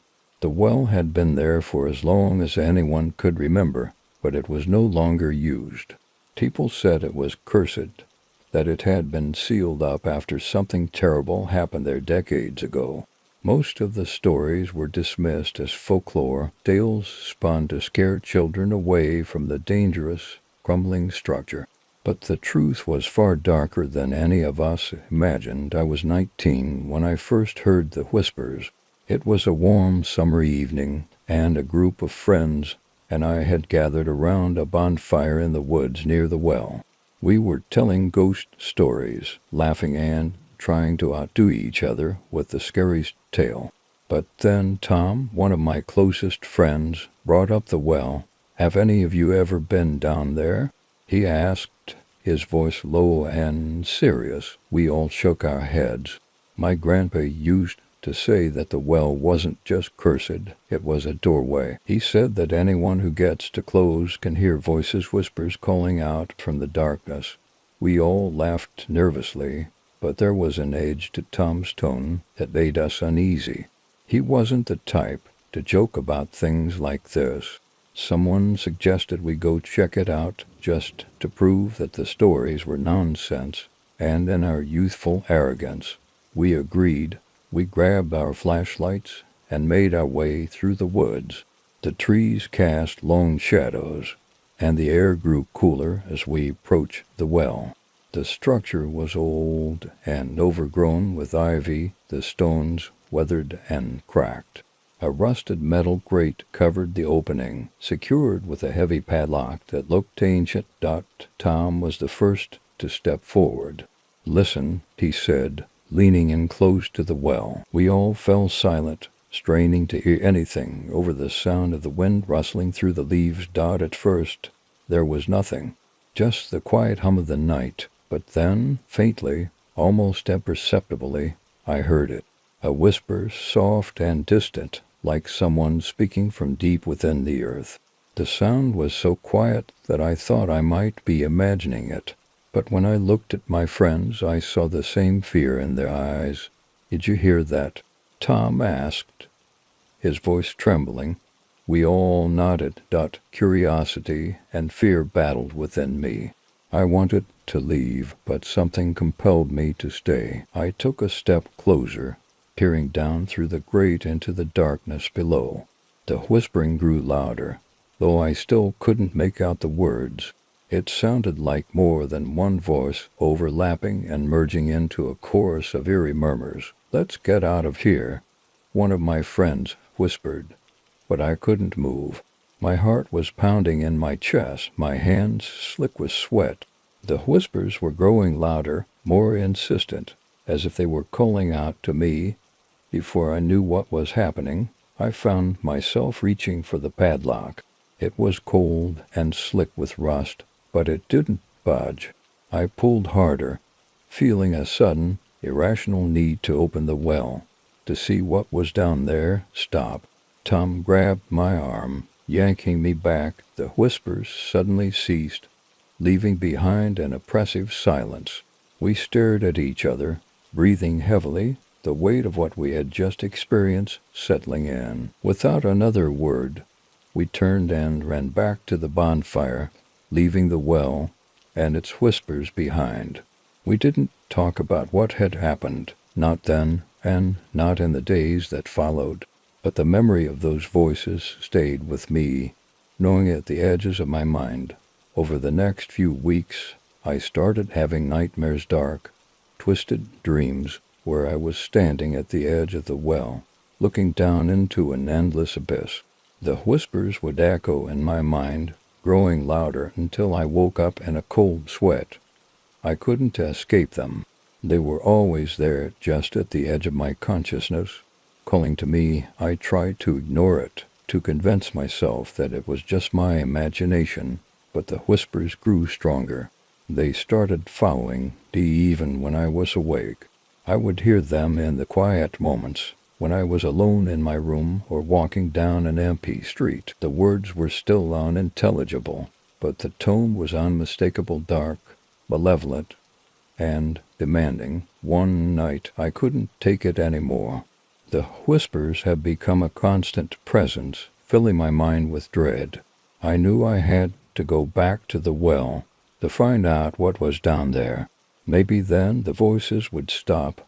I waited until midnight, when the town was asleep, and slipped out of my house.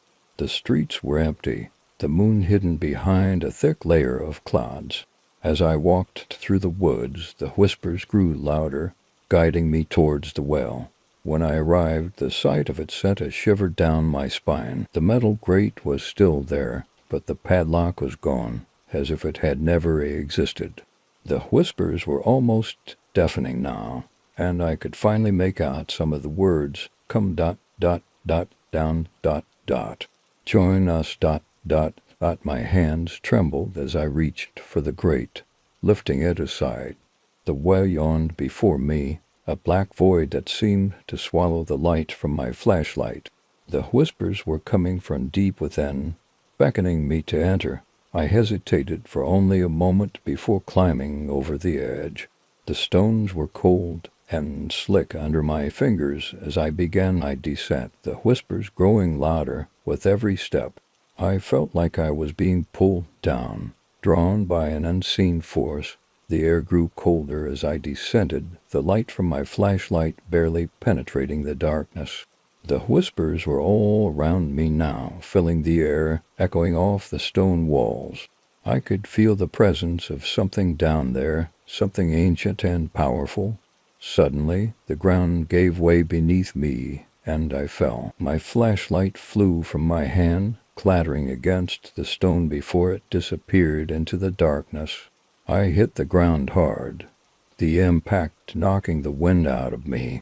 I lay there, dazed and disoriented, the whispers now deafening roar in my ears. I struggled to my feet, my hands scraping against the cold, damp earth. The whispers were no longer just voices, they were everywhere, pressing in on me from all sides. I could feel them crawling over my skin, seeping into my mind, and then I saw it. In the faint light that filtered down from above, I saw something moving in the darkness, a figure tall and twisted, its body contorted in unnatural ways. Its eyes glowed with a sickly yellow light, and its mouth was twisted into a grotesque smile. The figure reached out towards me, its fingers long and clawed. The whispers intensified, filling my mind with fear and despair. I tried to move, but my body wouldn't respond. I was frozen, trapped in place as the figure drew closer. You should not have come here, it whispered, its voice a chorus of the many that had filled my mind. The last thing I remember is the figure's hand closing around my throat, the whispers finally silencing as the darkness consumed me. When I woke up, I was lying at the edge of the well, the sun just beginning to rise. My clothes were torn and covered in dirt, my body aching all over. The whispers were gone, but the memory of that figure, of its eyes, haunted me. I left Willow Creek that day, unable to stay in a town that held so many dark memories. But no matter how far I ran, I couldn't escape the nightmares or the feeling that something had followed me. I still hear the whispers sometimes, faint and distant, as if they're calling out to me from the other side of the world. I don't know what was in that well or what it wanted from me, but I do know that it's still out there, waiting for someone else to stumble upon it, to listen to the whispers.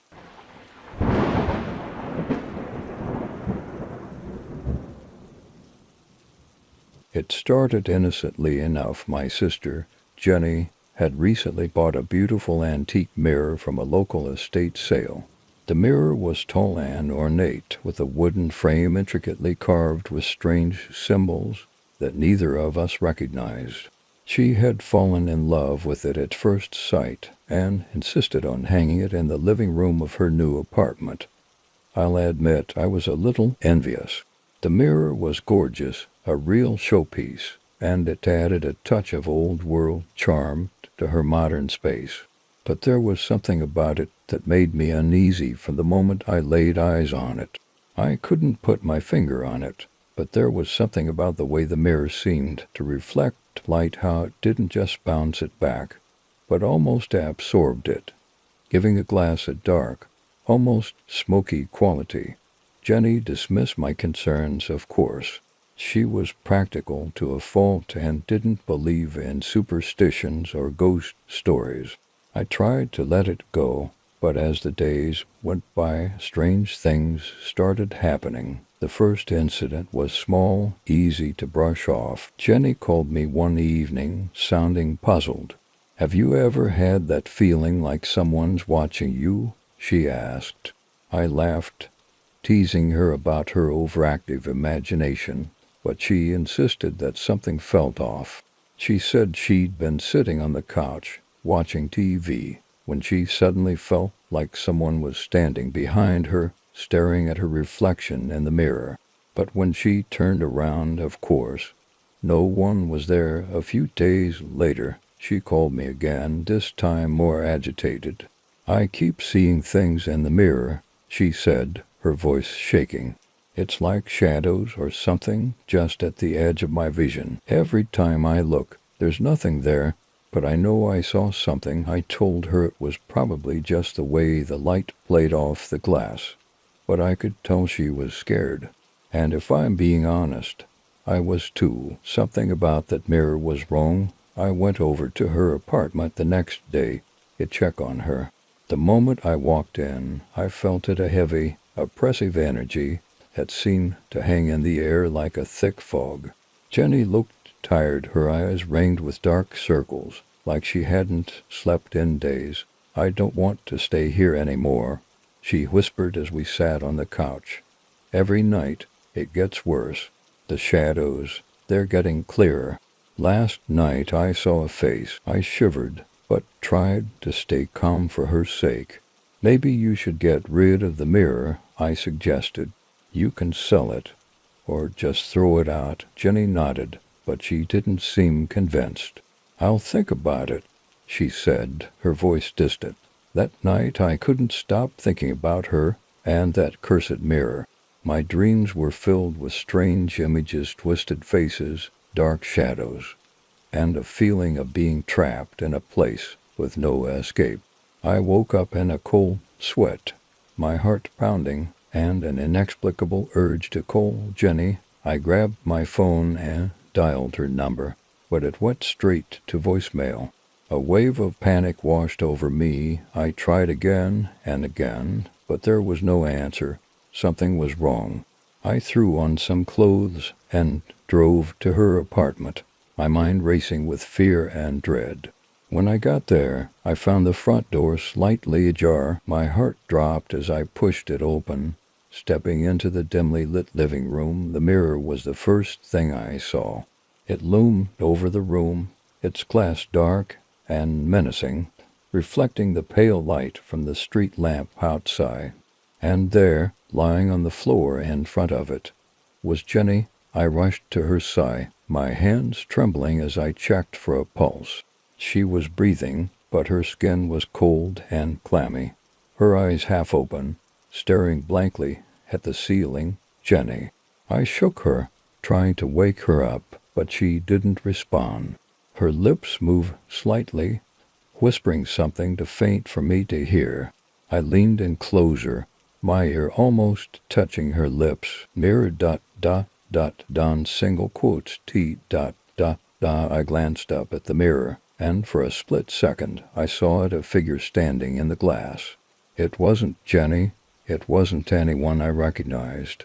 It was a tall, thin figure with hollow eyes and a twisted grin, its hand pressed against the inside of the glass as if trying to reach out. I screamed, scrambling away from the mirror, dragging Jenny with me.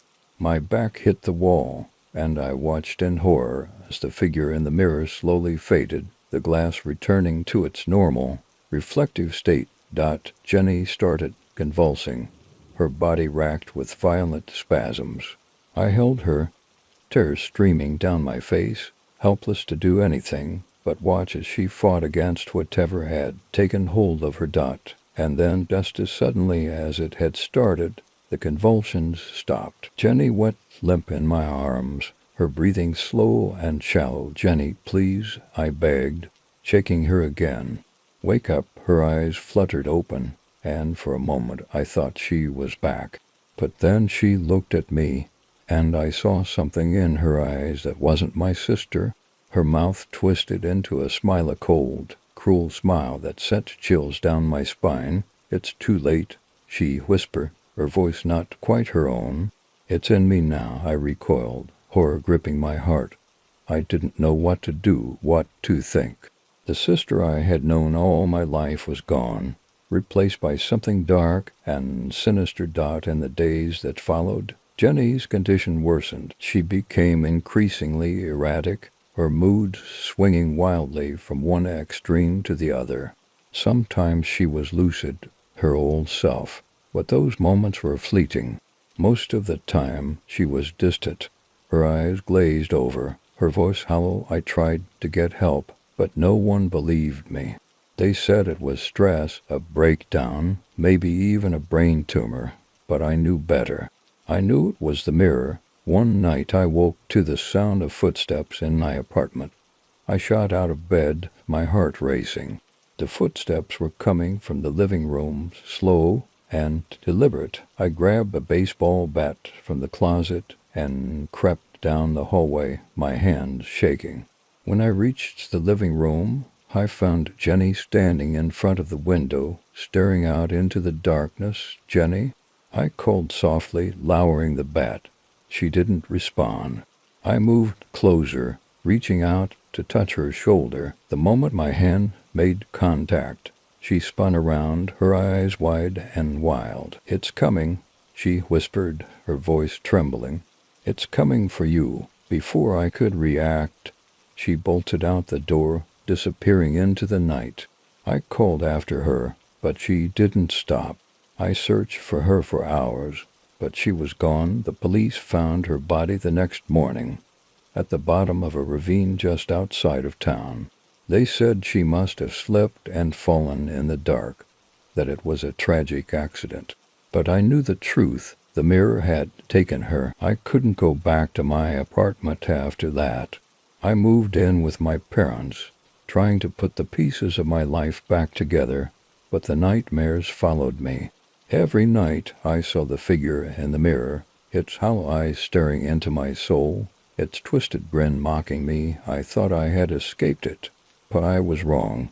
The curse wasn't in the mirror, it was in me now, just as it had been in Jenny. The whispers started again, soft at first, then growing louder, more insistent. They told me to go back to the apartment, to bring the mirror with me. I fought it, but the pull was too strong. One night I found myself standing in front of my old apartment, the key in my hand. I don't remember how I got there, but I knew what I had to do. The mirror was still there, waiting for me. I looked into the glass, and for the first time I saw it clearly, the face of the figure that had haunted my dreams. It was my face, twisted and deformed, a reflection of the darkness that had taken hold of me. I reached out, my hand trembling as it made contact with the cold glass. The whispers grew louder, filling my mind with darkness, and I knew there was no escape. The last thing I remember is the sound of shattering glass, and the feeling of being pulled into the darkness. Now I'm trapped here, in this place between worlds, my soul bound to the mirror, just as Jenny's was before me. If you're reading this, please don't come looking for me. Don't try to find the mirror. It's too late for me, but you still have a chance. Leave this place behind and never look back. Because if you do, you might hear the whispers too. And once you do, there's no escape.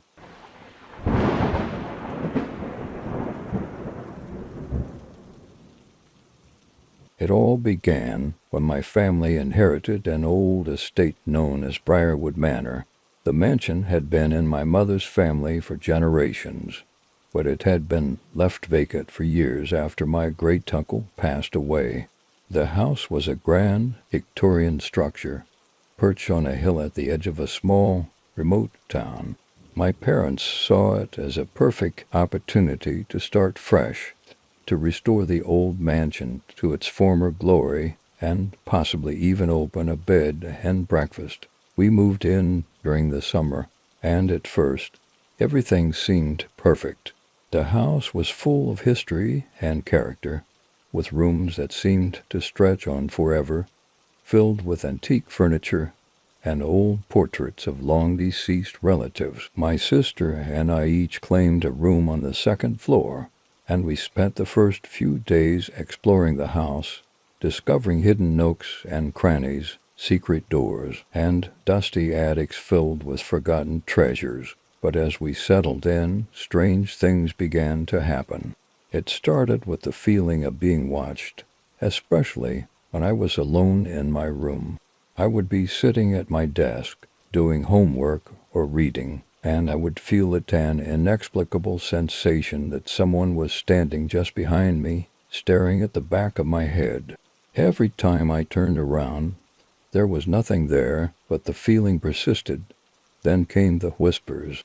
Late at night, when the house was quiet and everyone else was asleep, I would hear them soft, unintelligible murmurs that seemed to echo through the walls. At first I thought it was just the wind, or maybe old pipes creaking, but the whispers grew louder, more distinct.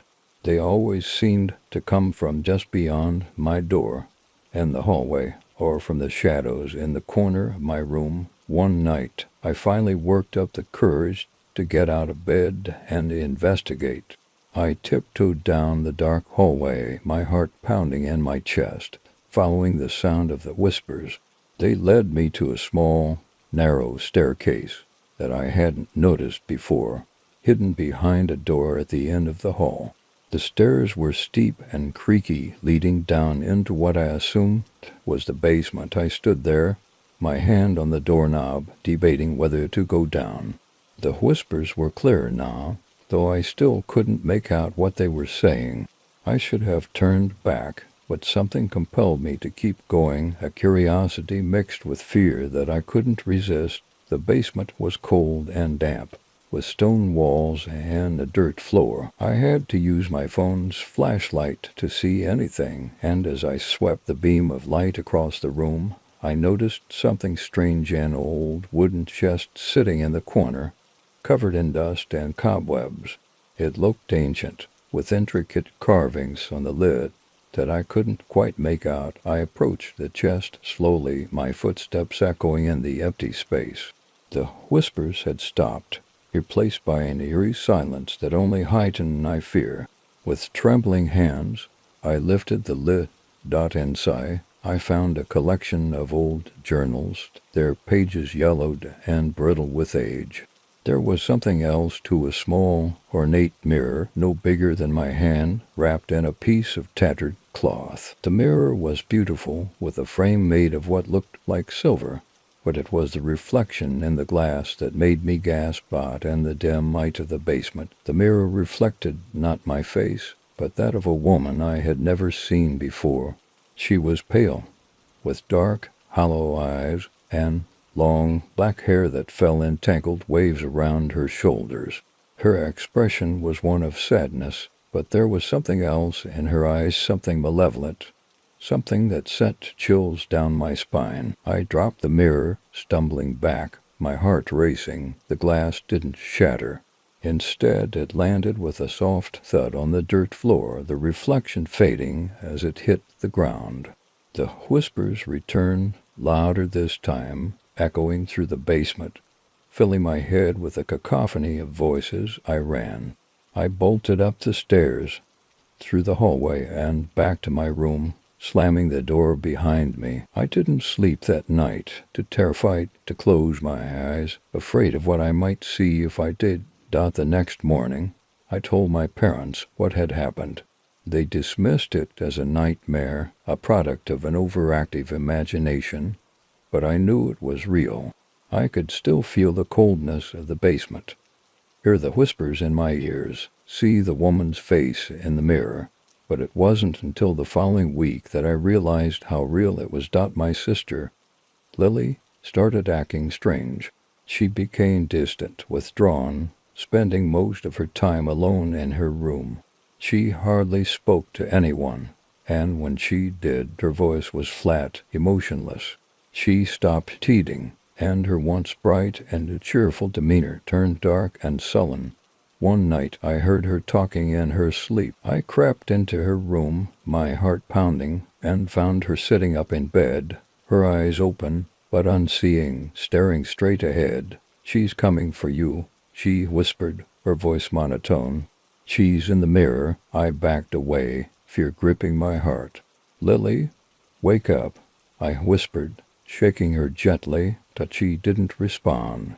Instead, she kept repeating the same phrase over and over again, her voice growing louder and more frantic. "She's coming for you. She's coming for you." I ran to my parents' room, waking them up in a panic. They rushed to Lily's room, but by the time we got there, she was lying down again, her eyes closed, her breathing slow and steady. It was as if nothing had happened. The next morning, I asked her about it, but she claimed to have no memory of the night before. I could see the fear in her eyes, though she knew something was wrong, even if she wouldn't admit it. Things only got worse from there. The whispers became constant, echoing through the house at all hours of the day and night. Objects started moving on their own, books falling off shelves, doors slamming shut, lights flickering for no reason. My parents finally started to believe me, but by then it was too late. One night, we were all woken up by a blood-curdling scream. I rushed to Lily's room, my heart in my throat, and found her standing in front of the mirror on her wall, her hands pressed against the glass. She was sobbing, tears streaming down her face as she stared into the mirror. "Lily, what's wrong?" I cried, pulling her away from the mirror, but she just shook her head, her eyes wide with terror. "She's in there," she whispered, pointing to the mirror. "She's trying to take me." I looked into the mirror, but all I saw was my own reflection, pale and frightened. But I knew what she meant, the woman in the basement. But when in the small mirror I had seen her too. My parents decided to call a priest the next day, hoping to cleanse the house of whatever evil presence had taken hold of it. But before they could, something terrible happened. It was a stormy night, the wind howling outside, rain lashing against the windows. We were all in the living room, trying to stay calm when the power went out. The house was plunged into darkness, and the whispers started again, louder than ever before. Suddenly, Lily let out a scream and bolted from the room, running up the stairs. We chased after her, but by the time we reached her room, it was too late. She was standing in front of the mirror, just as she had been the night before, but this time her hands were inside the glass. It was as if the mirror had turned to liquid, her arms submerged up to her elbows, and she was being pulled in. "Lily, no!" I screamed, rushing forward, but my father held me back. The mirror began to ripple, the glass warping and distorting as if something on the other side was trying to break through. Lily's face was twisted in terror, her mouth open in a silent scream as she was pulled further into the mirror. And then, with a final, sickening lurch, she was gone. The mirror returned to its normal state, reflecting the empty room back at us. As if nothing had happened, we searched the entire house, the entire property, but there was no sign of her. It was as if she had vanished into thin air. The police were called, and a search party was organized, but no one could find any trace of her. The official report listed her as a missing person, but we knew the truth. Lily was gone, taken by whatever evil resided in that mirror. We left Briarwood Manor the next day, abandoning the house and everything in it. My parents refused to speak of what had happened, and eventually we moved far away, hoping to leave the past behind, but I could never forget. The whispers still haunt me, echoing in my mind, a constant reminder of what we lost. I can still see Lily's face in my dreams, her terrified eyes staring back at me from the other side of the glass, and sometimes, when I look into a mirror, I catch a glimpse of something, just a shadow, just a flicker of movement. But I know it's her. She's still there, trapped in that place, waiting. If you ever come across an old mirror, no matter how beautiful or intriguing it may seem, don't take it home. You don't know what might be lurking on the other side, waiting for a chance to come through, because once it does, there's no going back.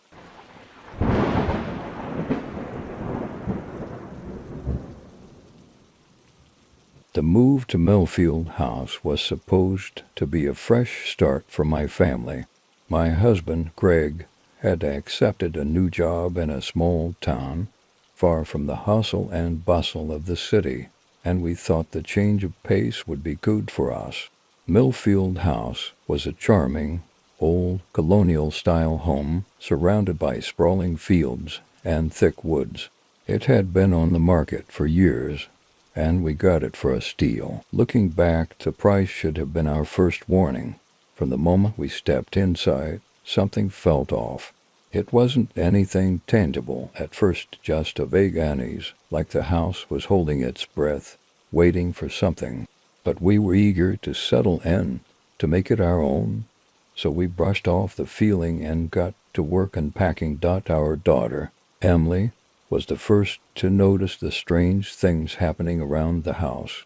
She was 6 at the time, full of curiosity and energy, always exploring.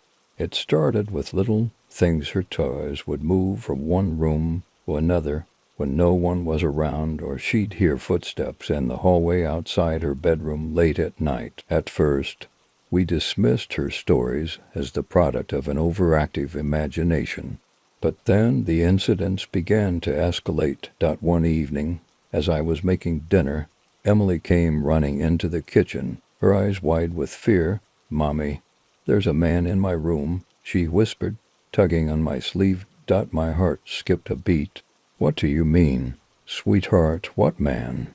She pointed down the hallway towards her room, her tiny hand trembling. "He's in there. He's scary." Greg was already on his feet, heading towards her room. I followed close behind, my mind racing with worst-case scenarios. But when we got there, the room was empty, no sign of anyone, just Emily's toes scattered across the floor. "There's no one here, Emily," Greg said gently, kneeling down beside her. "Are you sure you weren't just dreaming?" But Emily shook her head vigorously. "I wasn't dreaming. He was right there, by the window. He was watching me." Greg and I exchanged worried glances. We searched the entire house, checking every window and door, but everything was locked and secure. Still, the fear in Emily's eyes was real, and I couldn't shake the feeling that something was terribly wrong. Over the next few weeks, Emily's behavior began to change. She became withdrawn, quiet, spending most of her time alone in her room. She would talk to herself, or to someone we couldn't see, her conversations growing more intense, more unsettling. Sometimes I'd hear her laughing softly, like she was sharing a private joke with a friend, but there was no one there. Then she started drawing pictures, dark, disturbing images of a man with no face, just a void where his features should be. In every picture, the man was standing in the corner of her room, watching her. I tried to talk to her about it, to get her to open up, but she refused. She would just stare at me with those wide, unblinking eyes, as if she were looking through me, not at me. One night, I woke up to the sound of Emily screaming. Greg and I bolted out of bed and rushed to her room. But what we found there made my blood run cold. Emily was standing in the middle of the room, her eyes rolled back in her head, her body rigid, like she was being held up by an invisible force. Her mouth was open, but the scream that came out was not her own. It was deep, guttural, like the roar of an animal.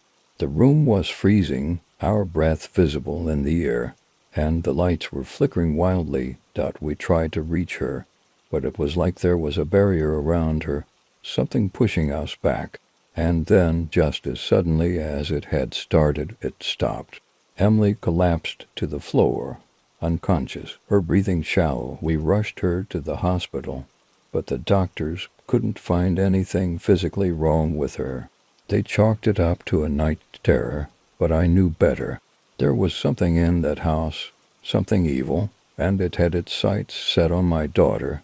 We couldn't stay there, not after that.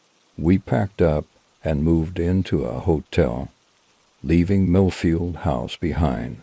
But even though we were miles away, the terror followed us. Emily became increasingly erratic, her moods swinging wildly from one extreme to the other. She would have violent outbursts, screaming and thrashing, and then moments later, she would be calm, eerily calm, like she was someone else entirely. It was during one of these calm moments that she told me about him, the man with no face. He's inside me. Mommy, she whispered, her voice barely audible. He says he's going to stay with me forever. I felt a cold chill run down my spine.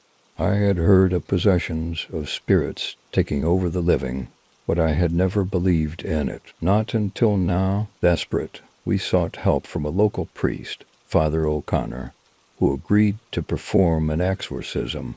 The day of the exorcism, the air was thick with tension, the kind that settles deep in your bones and refuses to let go. Father O'Connor was calm, reassuring us that he had done this many times before, but I could see the fear in his eyes. He knew, just as we did, that this was no ordinary case. The ritual began with prayers, the priest's voice steady as he called upon the power of God to expel the demon from Emily. She was tied to the bed, her limbs thrashing violently, her eyes wild with terror. The room grew colder with each passing moment, the air thickening with an unseen presence. And then it spoke. The voice that came from my daughter's mouth was not her own. It was deep, gravelly, like the rumble of distant thunder. It laughed, a low, mocking sound that sent shivers down my spine. You think you can get rid of me? It taunted, its voice dripping with malice. She's mine. She always be mine. Father O'Connor continued to pray, his voice unwavering, but I could see the strain on his face, the beads of sweat forming on his brow. Emily's body convulsed violently, her eyes rolling back into her head. I wanted to rush to her side to comfort her, but the priest held me back. Stay back, he warned. It's not her you're dealing with. The exorcism lasted for hours, the struggle between the priest and the entity within Emily growing more intense with each passing moment. The house seemed to tremble, the walls vibrating with an unseen force, as if the very foundation of the building was fighting against the ritual. And then, just as suddenly as it had started, it stopped. Emily's body went limp, her eyes fluttering closed as she collapsed onto the bed. The room was silent, the oppressive atmosphere lifting as if a dark cloud had been banished. Father O'Connor knelt beside the bed, his hands trembling as he placed a hand on Emily's forehead. It's done, he whispered, his voice hoarse with exhaustion. She's free. Tears of relief filled my eyes as I rushed to my daughter's side, cradling her in my arms. She was pale, her breathing shallow, but she was alive. The darkness that had taken hold of her was gone, expelled by the power of the exorcism. But even as I held her, a nagging doubt gnawed at the back of my mind. The entity had been powerful, more powerful than anything Father O'Connor had ever faced. Could it really be gone for good? We left Millfield House that day, never to return. The house was sold, and we moved far away, trying to put the nightmare behind us. Emily recovered slowly, but she was never the same. The experience had left a deep scar on her soul, one that no amount of time could heal. As for Millfield House, it still stands, empty and abandoned, a shadow of its former self. No one dares to go near it, not after what happened to us. There are rumors in the town, stories of strange lights in the windows at night, of whispers that carry on the wind, of a man with no face who watches from the shadows. I try not to think about it, but sometimes, late at night, I can still hear the voice echoing in my mind, a reminder of the darkness that once took hold of my daughter, and I pray that it never finds its way back.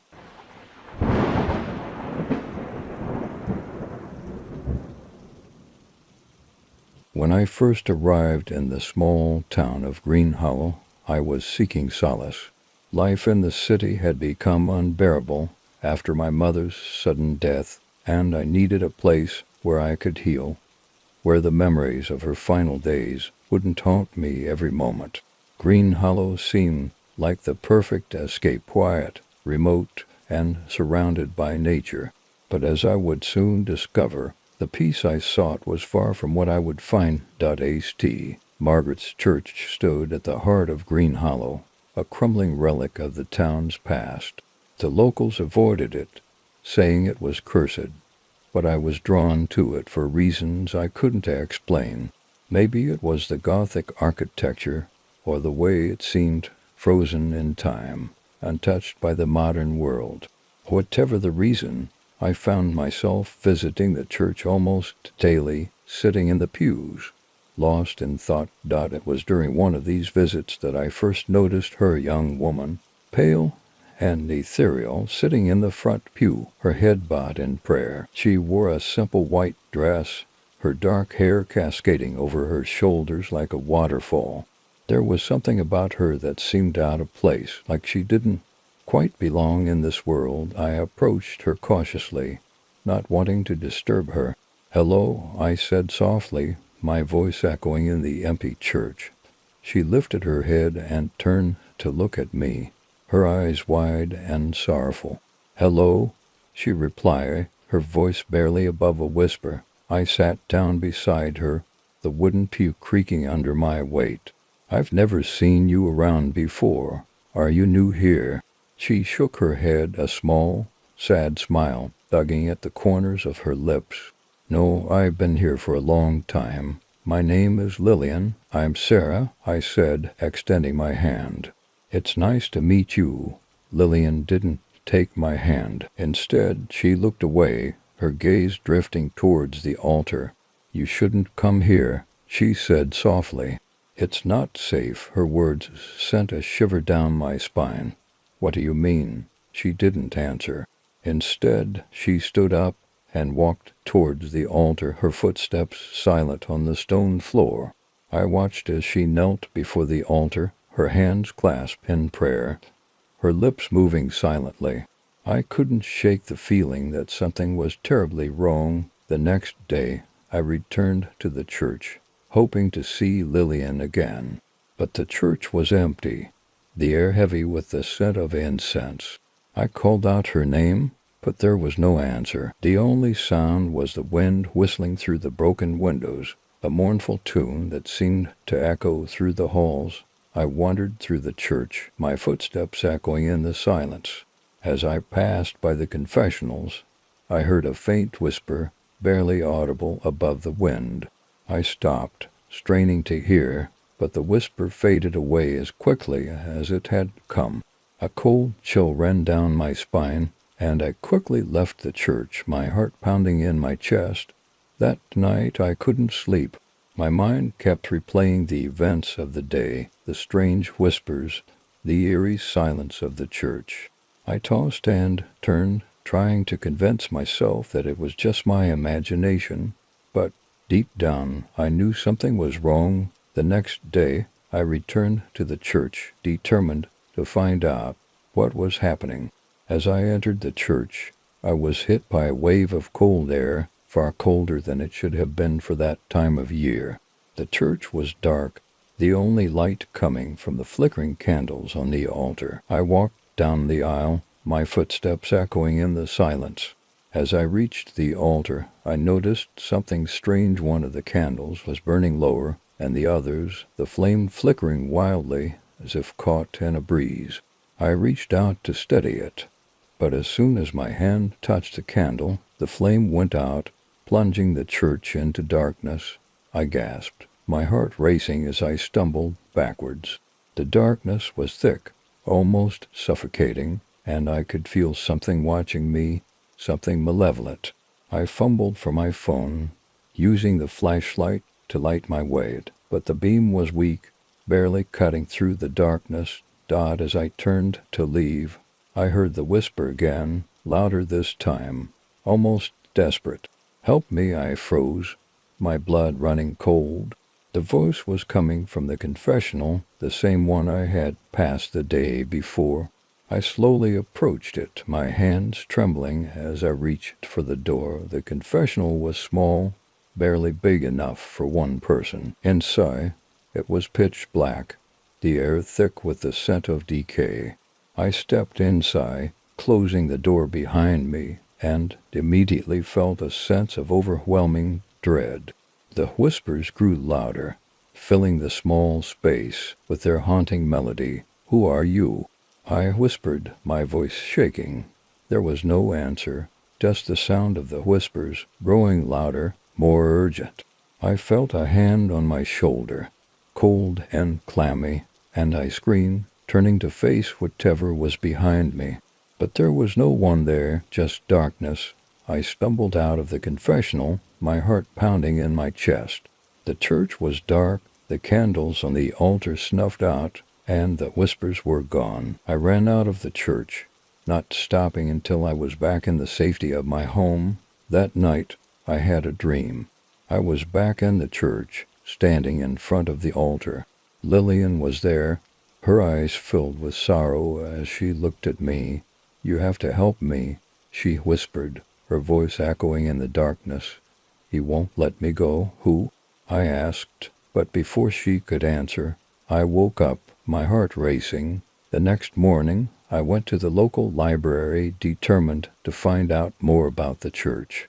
I spent hours poring over old records, searching for anything that could explain what was happening. And then I found a newspaper article from over 100 years ago. The article told the story of a young woman named Lillian, who had been found dead in St. Margaret's Church.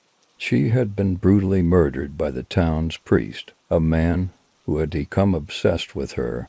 The townspeople had discovered his crimes and had lynched him in the church, but it was said that his spirit never left, that he was still there, haunting the church, trapping the souls of his victims. I felt a cold shiver run down my spine as I realized the truth.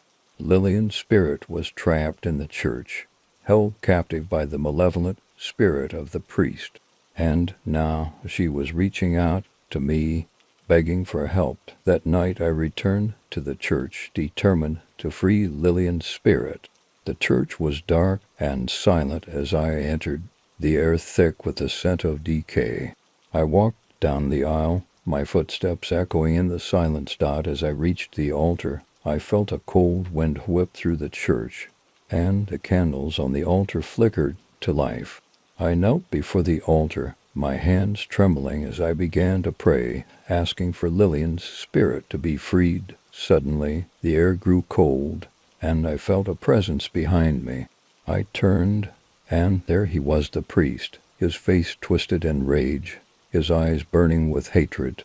He lunged at me, his hands outstretched, but I stood my ground, continuing to pray. As I prayed, the priest's form began to waver, his figure becoming less solid, less real. He screamed in rage, his voice echoing through the church, but I didn't stop. I prayed harder, louder, demanding that he release Lillian's spirit, and then with one final scream he was gone. The air grew warm again, the oppressive darkness lifting as the candles on the altar flickered out. I felt a sense of peace wash over me, and I knew that Lillian's spirit was finally freed out. As I left the church that night, I felt a weight lift off my shoulders. The haunting was over, and Lillian's spirit was at rest. But I knew I would never forget the terror I had faced, or the lesson I had learned that some spirits are not at rest, and that the past can hold dark secrets that are best left undisturbed.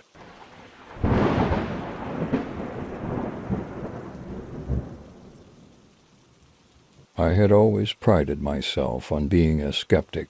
Ghost stories, urban legends, and tales of possessions were nothing more than figments of overactive imaginations to me. I had never experienced anything that would make me believe otherwise until I moved into the old Victorian house on Maple Street. The house was a fixer-upper, a real bargain considering its size and location. It had stood empty for years, its previous owners long gone, but I saw potential in its creaking floors and faded wallpaper. I spent weeks renovating it, stripping away layers of old paint, replacing the broken windows, and bringing life back to the dusty rooms. It was hard work, but the sense of accomplishment I felt was worth every drop of sweat. Thought it wasn't until I started on the basement that things began to change. The basement was dark and musty, filled with cobwebs and old furniture covered in dust sheets. It was the last part of the house that needed attention, and I was determined to turn it into a cozy space for a home theater. As I cleared out the clutter, I found a small door in the far corner of the room, almost hidden behind a pile of old boxes. I had never noticed it before, and curiosity got the better of me. The door was locked, but the key was still in the lock, rusted and stiff. I turned it slowly, the old metal groaning in protest, and with a final twist the door creaked open. Inside was a small room, no bigger than a closet, filled with dust and darkness. The air was thick and heavy, and there was a strange smell like damp earth mixed with something rotten. I hesitated for a moment, then stepped inside, my flashlight beam cutting through the gloom.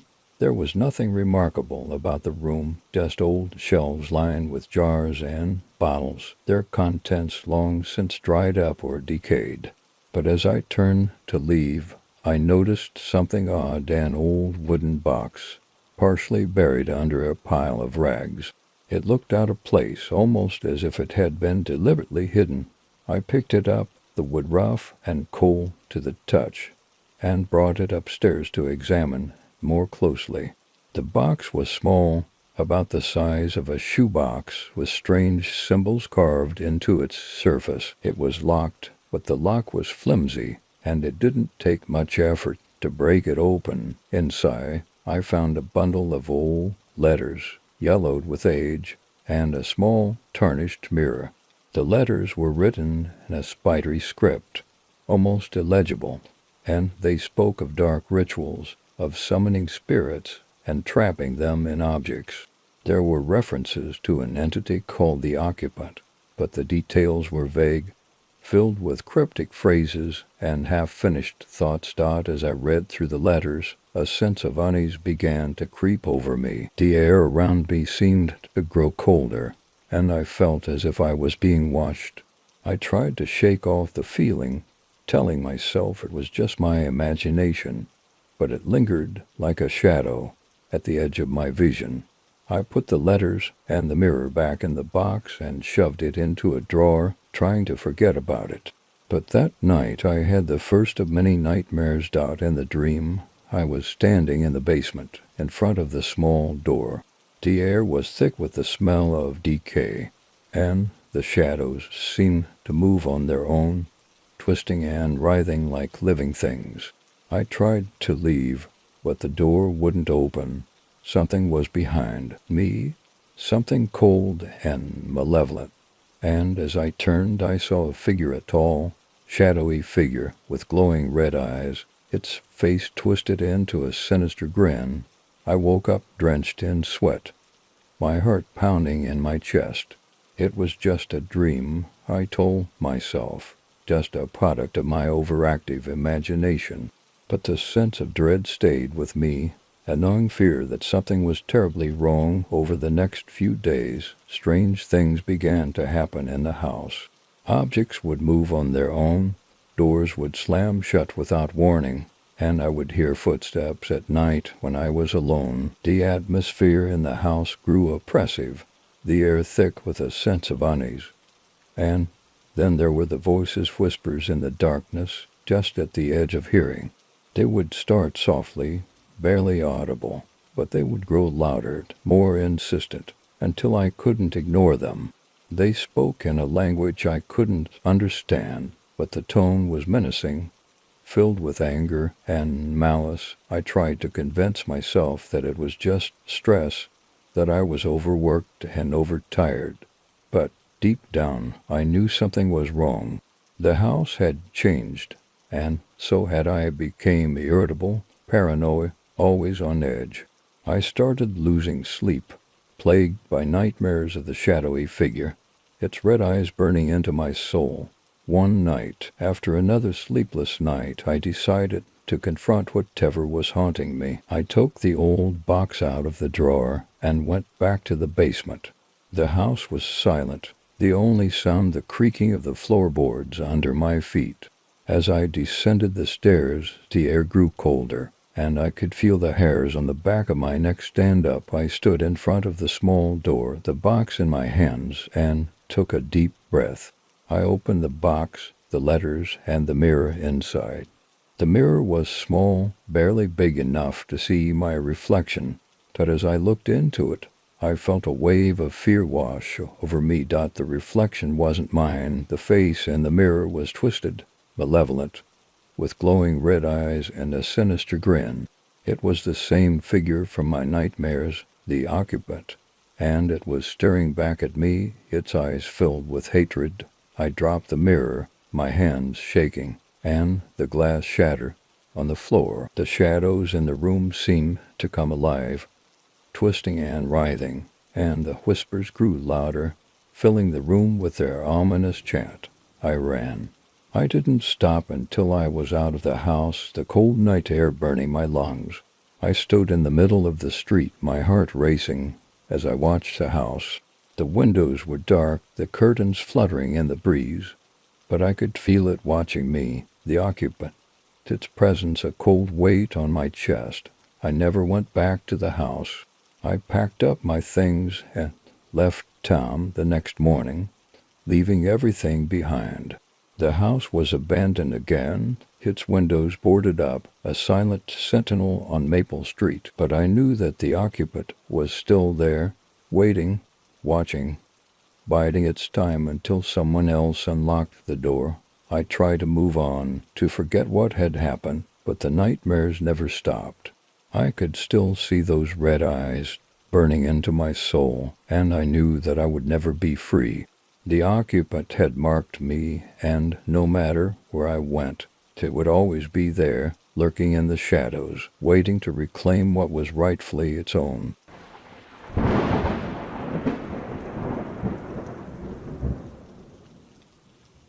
I had just moved into a small, quaint apartment on the outskirts of town. It wasn't much, but it was mine, and after years of bouncing from one place to another, it felt good to finally have a place to call home. The building was old, with creaky floorboards and peeling wallpaper, but I liked its character, its sense of history. It had seen many lives pass through its walls, and I was just the latest in a long line. The first few weeks were uneventful. I spent my days unpacking, arranging my furniture, and getting to know my new neighbors. There was Mrs. Henderson, the elderly woman who lived across the hall and always seemed to be watching TV. Mr. Miller, the gruff, middle-aged man who lived upstairs and worked odd hours, and Jenny, the young woman who lived on the ground floor with her cat. Oscar, they were all friendly enough, though they kept to themselves for the most part. It was on a quiet Sunday afternoon that I first heard it, a faint, whispering voice, almost imperceptible, coming from somewhere within the walls. At first I thought it was the wind or perhaps the old pipes, but as I listened closer, I realized it was a human voice, speaking in hushed, frantic tones. I pressed my ear to the wall, straining to make out the words, but they were muffled, distorted, as if coming from far away. I could only catch fragments: help, trap, can't breathe, and then it would fade away, leaving me in silence. I tried to shake it off, telling myself it was just my imagination, but the voice persisted. It would come and go, always faint, always urgent, and each time I heard it, a chill would run down my spine. I asked my neighbors if they had heard anything strange, but they all shook their heads, giving me puzzled looks. Mrs. Henderson suggested it might be the pipes, and Mr. Miller grumbled something about old buildings making strange noises. Only Jenny seemed to take me seriously, her eyes widening slightly as she asked, "What did it say?" "Just whispers," I reply, feeling a bit foolish. "It's probably nothing." But it wasn't nothing. The voice grew louder, more insistent, and soon I could hear it even when I wasn't trying. It would wake me in the middle of the night, its desperate pleas echoing through the darkness, filling me with a sense of dread. I tried to locate the source, tapping on the walls, moving furniture around, even crawling into the cramped crawl space behind the kitchen.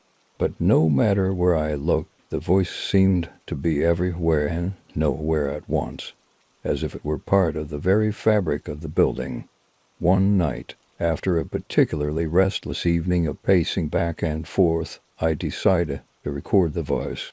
I set up my phone on the nightstand, hit record, and lay down, staring at the ceiling as I waited for the whispers to begin. It didn't take long. The voice returned, soft at first, then growing louder, more frantic. I could hear it clearly now, the words forming sentences that chilled me to the bone. "Please, help me. I'm trapped. I can't get out." I lay there, frozen, as the voice continued, and then, just as suddenly as it had started, it stopped. The room was silent again, the only sound the pounding of my own heart. I grabbed my phone, stopping the recording, and played it back. My hands trembled as I listened, and my breath caught in my throat as I realized that the voice wasn't just a figment of my imagination. It was real, and it was there, captured in the recording. But there was something else, something that made my blood run cold. As the voice whispered its desperate pleas, there was another sound in the background, faint but unmistakable, a deep, guttural growl, like that of a wild animal. I replayed the recording over and over, each time feeling more and more uneasy. The growl was there, hidden beneath the voice, a dark, malevolent presence that filled me with a sense of dread. Whatever was in the walls, it wasn't just a trapped soul, it was something far more sinister. I couldn't sleep that night. The voice haunted me, its words echoing in my mind, and the growl. That growl gnawed at my sanity, filling me with an irrational fear that I couldn't shake. The next day, I decided to investigate further. I went to the local library and searched through old newspapers, trying to find any information about the building's history. It didn't take long to uncover a dark and disturbing past. The building had once been a boarding house decades ago, and it had a notorious reputation. There were rumors of disappearances, of people who had checked in and never checked out. The owner, a man named Arthur Simmons, had been arrested for murder after several bodies were found buried in the basement. But there was one victim who had never been found, a young woman named Emily, who had been staying in the boarding house at the time of her disappearance. According to the reports, she had been seen with Simmons on the night she vanished, but despite a thorough search, Her body was never recovered. As I read through the articles, a sense of dread settled over me. The dates, the details, everything matched up. The voice in the walls, it was Emily, still trapped, still crying out for help after all these years. But what about the growl? What was that? I found my answer in a final, chilling article. During his trial, Simmons had claimed that he wasn't responsible for the murders, that something else had driven him to kill. He spoke of a dark presence, a creature that lived within the walls, whispering to him, commanding him to do terrible things. The court dismissed his claims as the ravings of a madman, and he was sentenced to death. But now I knew the truth. That night I couldn't stay in the apartment. The walls seemed to close in on me, the air thick with the smell of decay. The voice was louder than ever, its cries filled with desperation, and beneath it the growl rumbled, a low, menacing sound that made my skin crawl. I grabbed my keys and fled, leaving everything behind. As I drove away, I could still hear the voice in my mind pleading, begging for release. And the growl, the dark presence that had been there all along, lurking in the shadows. I never went back to that apartment. I moved across the country, trying to put as much distance as I could between me and whatever was in those walls. But even now, years later, I can still hear the voice sometimes in the dead of night, when everything is quiet, and I know that Emily is still there, still trapped, still crying out for help. But I can't help her. No one can, because the thing in the walls, it's not just a ghost. It's something far worse, something that feeds on fear, on pain, on suffering, and once it has you, it never lets go.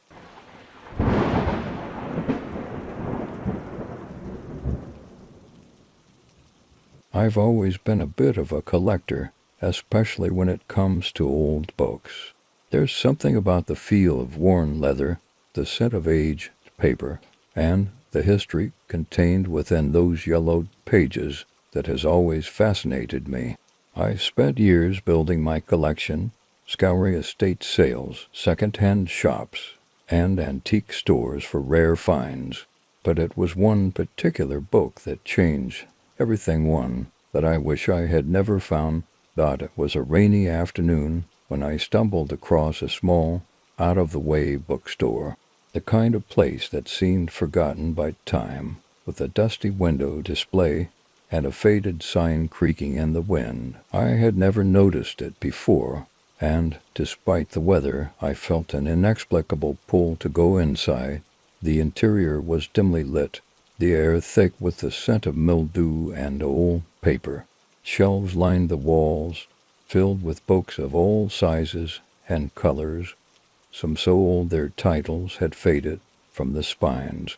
As I browsed through the stacks, a peculiar sense of unease settled over me, though I couldn't quite put my finger on why. Maybe it was the oppressive silence, broken only by the occasional drip of water from the leaky ceiling, or the way the shadows seemed to cling to the corners of the room. I was about to leave when I saw it, a small, unassuming book tucked away on a shelf near the back. The cover was plain, a deep, almost black shade of brown, with no title or markings to speak of. It was bound in worn leather, the edges frayed, as if it had seen many hands over the years. Something about it drew me in, and without thinking, I reached out and pulled it from the shelf. As soon as I touched the book, a shiver ran down my spine. The air around me seemed to grow colder, and the dim light of the bookstore flickered. I hesitated, my instincts screaming at me to put the book back and walk away, but I ignored them. I was too intrigued, too curious about what secrets lay within its pages. I brought the book to the counter, where an old man with a weathered face and milky white eyes sat behind the register. He looked up as I approached, his gaze piercing despite his blindness. For a moment I thought he would say something, maybe warn me not to buy the book, but he just nodded and rang up the sale in silence. I left the bookstore with the book tucked under my arm, the rain still pouring down outside. As I walked home, the sense of unease grew stronger, but I tried to push it aside. It was just an old book, I told myself, nothing more. But deep down, I knew there was something different about this one, something wrong. When I got home, I wasted no time in opening the book. The pages were thick and yellowed with age. The ink faded, but still legible. It was written in a language I didn't recognize, the letters sharp and angular, like nothing I had ever seen before. Despite not understanding a word, I found myself captivated, unable to tear my eyes away from the text. As I flipped through the pages, strange things began to happen. The temperature in the room dropped, and the lights dimmed, as if the power was fluctuating. I felt a presence, something cold and malevolent, lurking just out of sight. But I couldn't stop reading, my fingers tracing the unfamiliar script as if guided by an unseen force. It wasn't until I reached the final page that the full weight of what I had done hit me. The last page was blank, save for a single symbol in the center, an intricate design that seemed to pulse with a dark energy. As soon as I looked at it, the room plunged into darkness, and a voice, low and guttural, echoed through the room. "I've been waiting," it said, the words dripping with malice. "You've freed me." Panic surged through me as I slammed the book shut, but it was too late. The air around me seemed to crackle with electricity, and I felt a cold hand grip my shoulder. I turned, but there was no one there, just the oppressive darkness pressing in on all sides. The voice continued, whispering in a language I didn't understand, but the intent was clear. Whatever I had released from that book was ancient, powerful, and it was angry. I tried to stand, to run, but my body wouldn't respond. I was paralyzed, trapped in place as the presence grew stronger, more suffocating. The next few hours were a blur of terror and confusion. The voice filled my mind, chanting in that strange language, its words seeping into my very soul. I could feel it burrowing into my thoughts, twisting them, warping my perception of reality. The room around me seemed to shift, the walls closing in, the shadows writhing as if a live dot. By the time the sun rose, I was a shell of my former self. The presence had retreated, but it had left its mark. I could still hear the voice, faint but persistent, whispering in the back of my mind. The book sat on the table, untouched, but I knew it was the source of the evil that now plagued me. I tried to destroy it, burn it, tear it apart, anything to rid myself of its curse. But no matter what I did, the book remained intact, as if protected by some dark force. It was always there, waiting, watching, its pages filled with a power I couldn't comprehend. In the days that followed, my life fell apart. The voice grew louder, more insistent, driving me to the brink of madness. I couldn't sleep, couldn't eat, couldn't think of anything but the book and the entity had unleashed. My friends and family noticed the change in me, but I couldn't tell them the truth. They wouldn't believe me, not until it was too late. One night I woke to find the book open on my chest, its pages glowing with an eerie light. The symbol on the last page pulsed, and the voice roared in my mind, louder than ever before. It was then that I realized the truth. The book wasn't just cursed. It was a prison, and I was its next victim. I don't know how much longer I can resist. The presence grows stronger every day, feeding on my fear, my despair. I've tried to get rid of the book, to throw it away, but it always finds its way back to me, like a malignant shadow that refuses to be shaken off. I started seeing things, dark shapes moving in the corners of my vision, faces in the mirrors that aren't mine. The voice has changed, too. It's not just a whisper anymore. It's a command, a dark force that compels me to do things, terrible things, and I'm afraid that one day I won't be able to resist. I don't know how this will end, but I fear it's only a matter of time before the entity fully takes control. When that happens, I will no longer be myself. I will be something else, something dark and twisted, just like the book that started it all. If you ever come across a book like this, leave it alone. Don't let your curiosity get the better of you. Some things are meant to stay buried, locked away where they can't harm anyone. Because once you open that door, there's no going back. I wish I had known that before it was too late.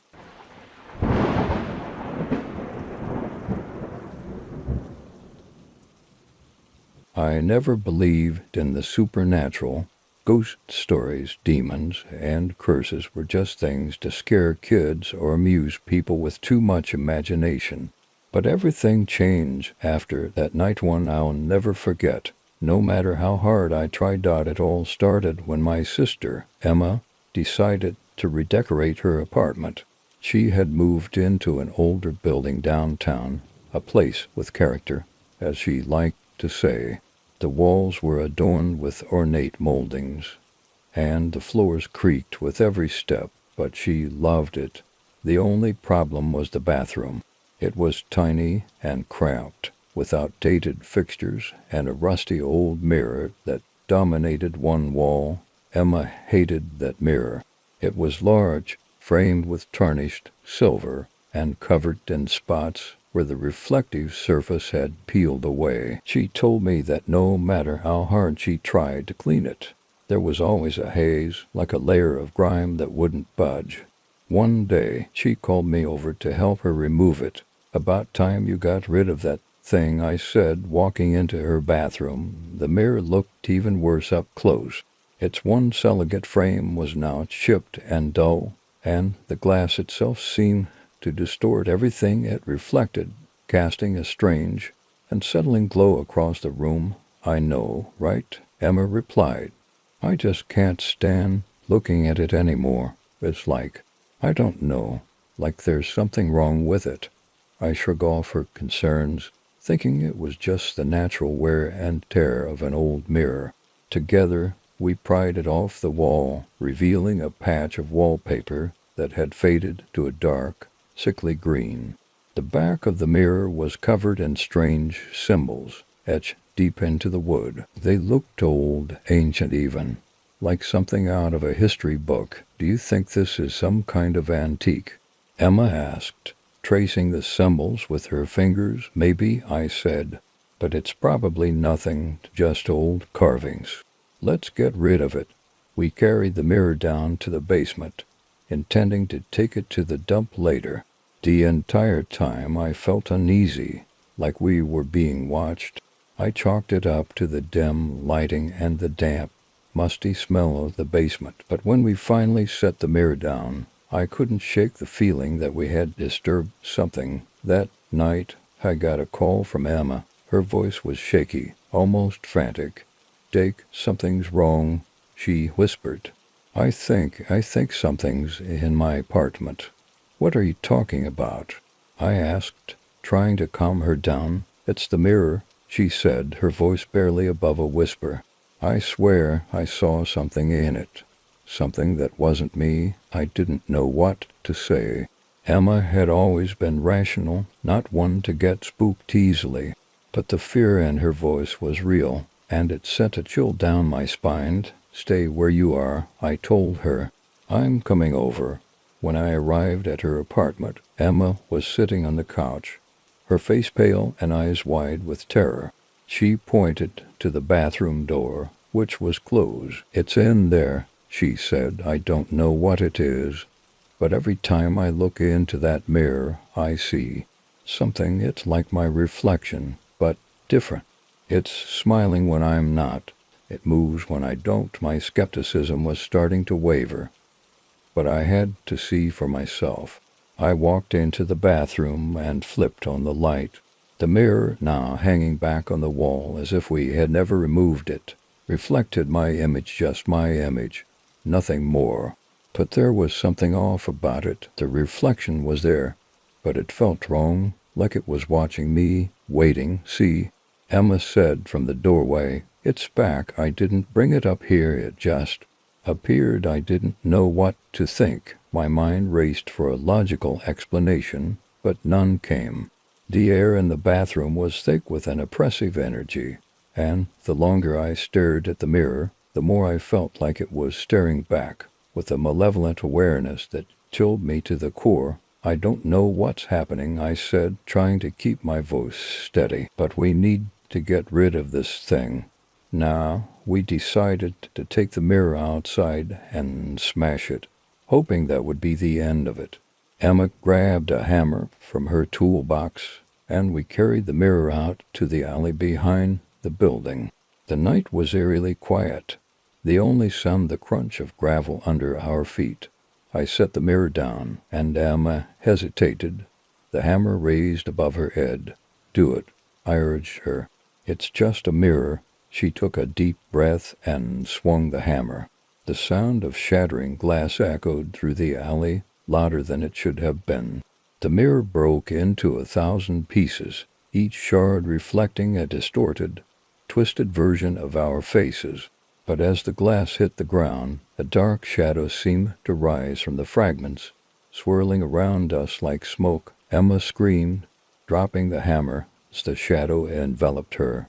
It moved with a life of its own, a cold, suffocating presence that seemed to seep into our very beings. I tried to grab her, to pull her away, but it was like trying to hold on to a ghost. The shadow vanished as quickly as it had appeared, leaving Emma trembling and gasping for air. The mirror lay in ruins at our feet, the shards still glinting in the dim light. "Did you see that?"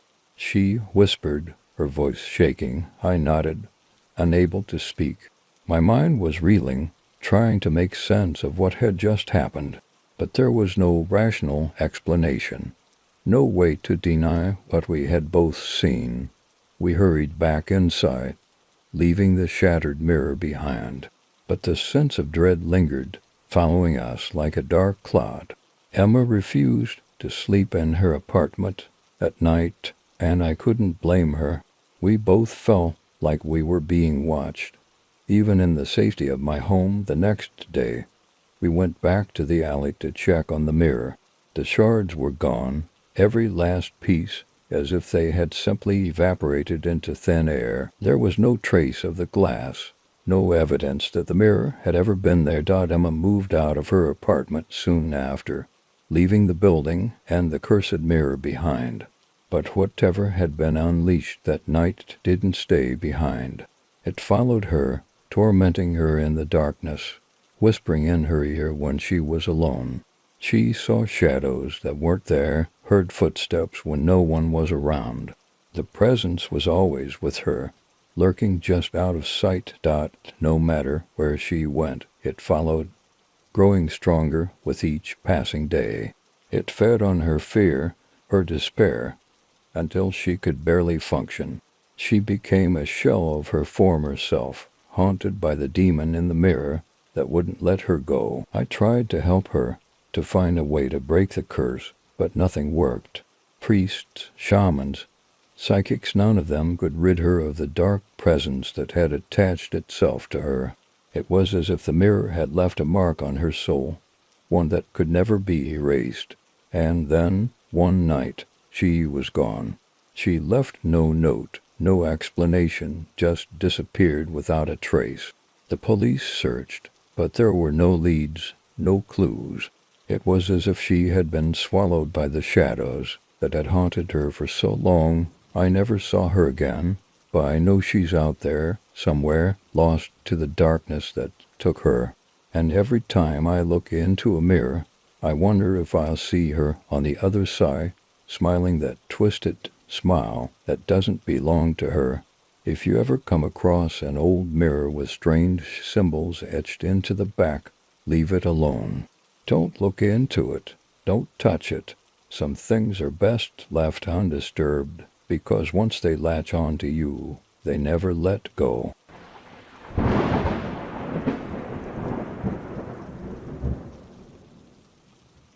When I was younger, I didn't believe in the supernatural.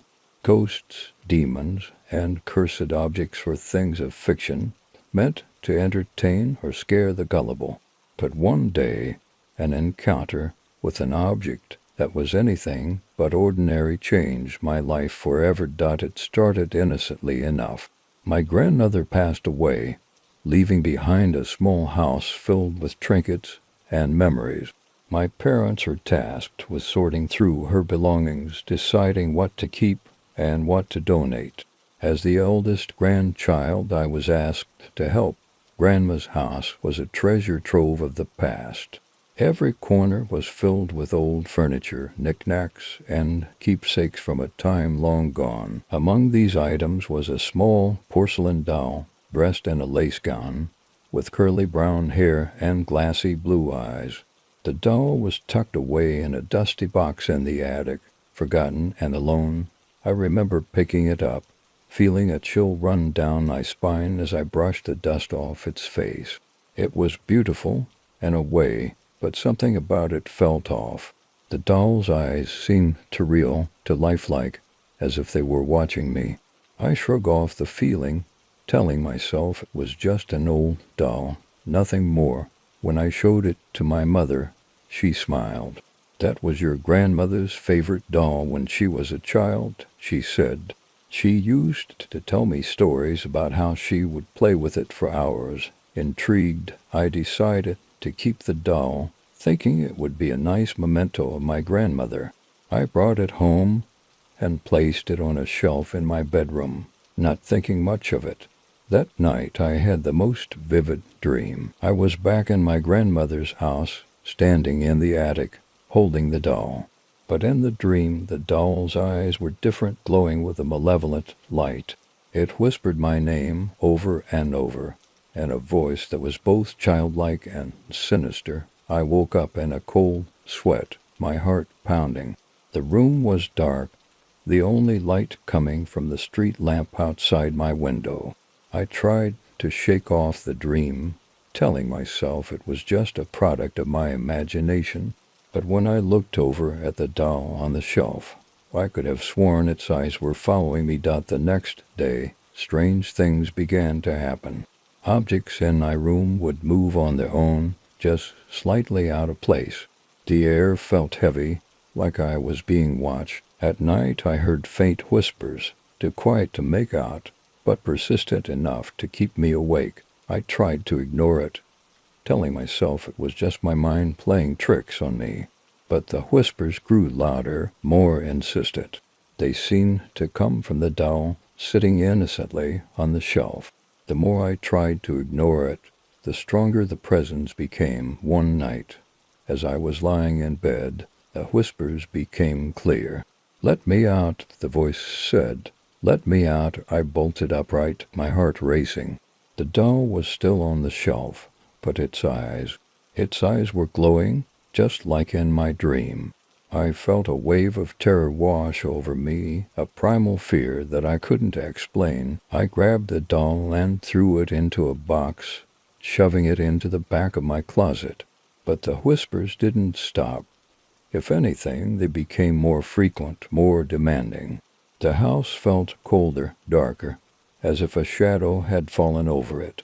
I started to have nightmares, horrible visions of the doll coming to life, its porcelain face cracking to reveal something dark and twisted underneath. I couldn't escape it, no matter how hard I tried.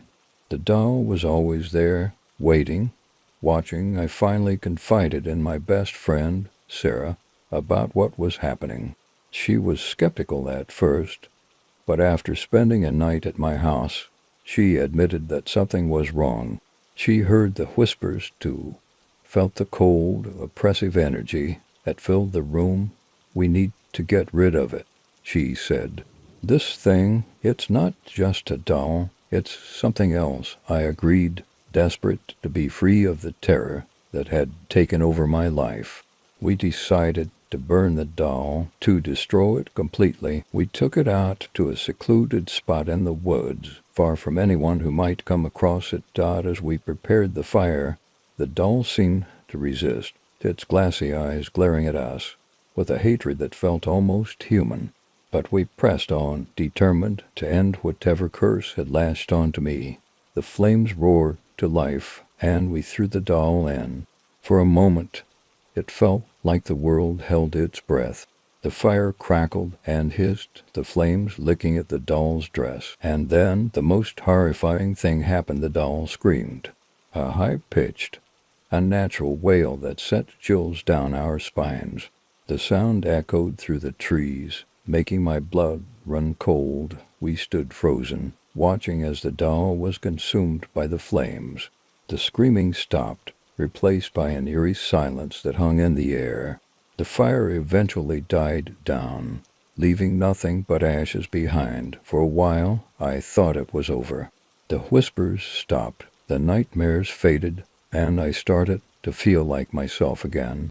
But the relief was short-lived. A few weeks later, I was cleaning out my closet when I found it another doll, identical to the one we had burned. It was sitting in the box where I had originally placed the first one, its eyes once again following my every move.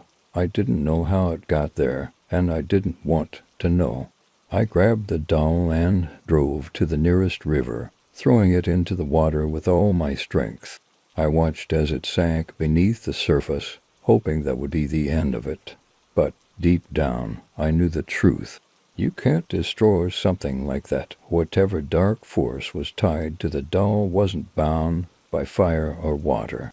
It was something older, something that had been waiting, lurking in the shadows, for the right person to come along. I never saw the doll again, but the fear never left me. Every now and then I'll catch a glimpse of something out of the corner of my eye's shadow, a flicker of movement, a whisper just beyond hearing, and I know that it's still out there, waiting for the next person to find it. So if you ever come across an old doll, especially one that seems to lifelike, leave it alone. Don't bring it into your home, because once it latches onto you, it will never let go.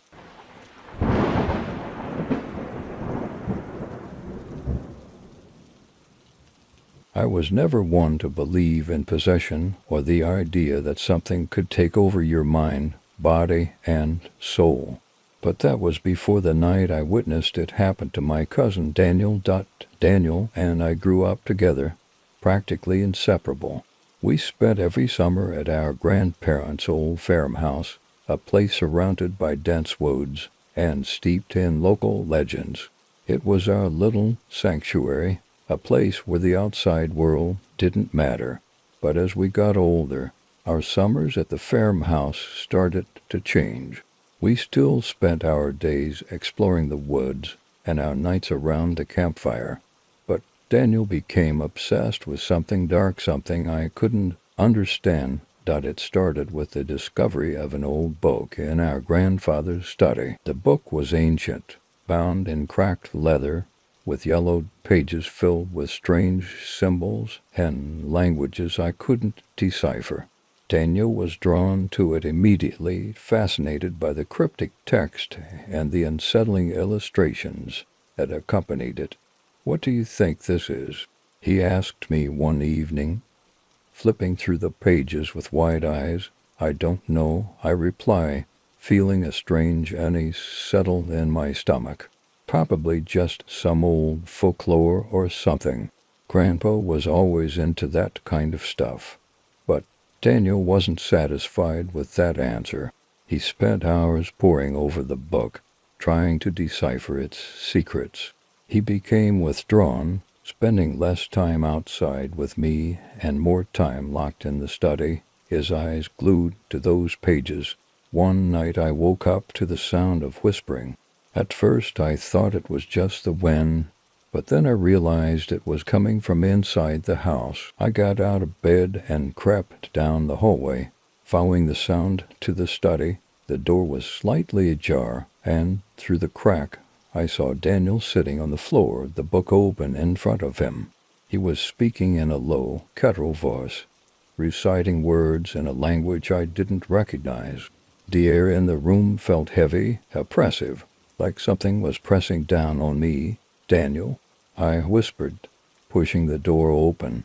He didn't respond. His eyes were fixed on the book, his lips moving rapidly as he continued to chat. I stepped closer, my heart pounding in my chest. It felt like there was something in the room with us, something watching, waiting. "Daniel, stop," I said louder, reaching out to shake his shoulder. The moment my hand touched him, he went silent. His head snapped up, and he looked at me with eyes that weren't his own. They were dark, hollow, and filled with a malevolence that made my blood run cold. "You shouldn't have disturbed me," he said, his voice low and menacing. I stumbled back, fear gripping me like a vice. "Daniel, what's wrong with you?" He stood up slowly, the book still clutched in his hands. "It's not Daniel anymore," he whispered, a twisted smile spreading across his face. "He's gone." Before I could react, he lunged at me, knocking me to the ground. His strength was unlike anything I had ever felt before, inhuman, terrifying. I struggled against him, but it was like trying to fight off a wild animal. "Get off me," I screamed, trying to push him away, but he didn't let go. His hands wrapped around my throat, squeezing tighter and tighter. I couldn't breathe, couldn't think. All I could see were those dark, empty eyes staring down at me, filled with hatred. Just when I thought I was going to black out, he suddenly released me, falling back as if something had yanked him away. I gasped for air, my vision blurry as I scrambled to my feet. Daniel was on the floor, his body convulsing violently. His mouth was open in a silent scream, his eyes rolling back in his head. I didn't know what to do. I was terrified, helpless, and completely out of my depth. Then, as suddenly as it had started, the convulsions stopped. Daniel lay there, still and silent, his chest heaving as he gasped for breath. I approached him cautiously, afraid that whatever had taken hold of him might still be there. "Daniel," I whispered, reaching out to touch his shoulder.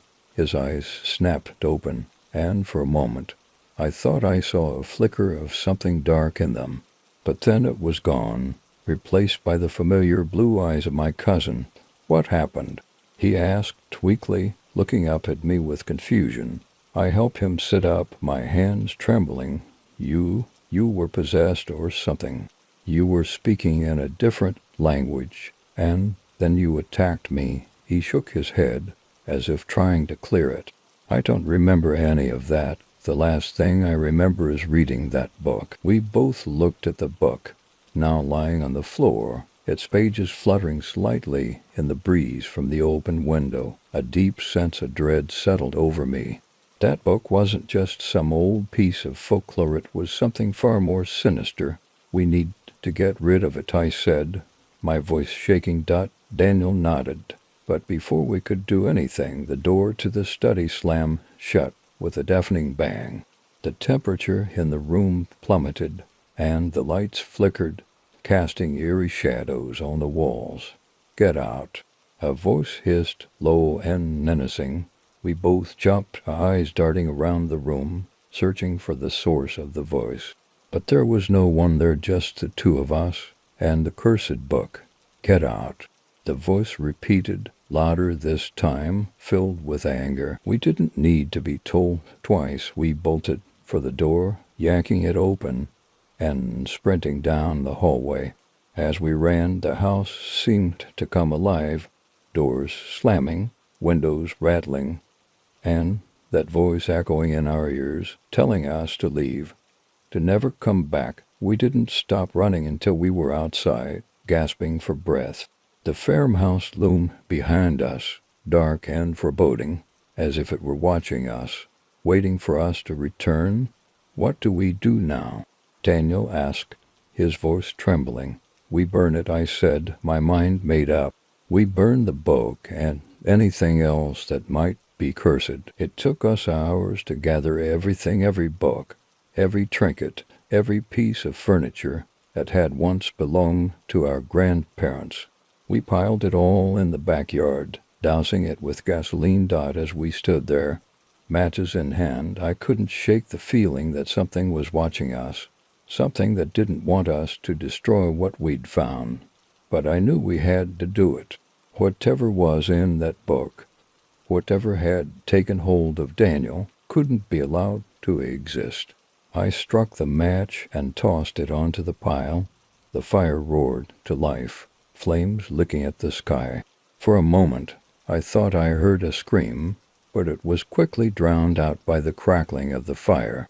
We stood there, watching as everything burned, hoping that we were finally free, but deep down I knew the truth. The darkness that had taken hold of Daniel wasn't gone, it was just waiting, biding its time, and I could only hope that when it returned, we'd be ready to face it.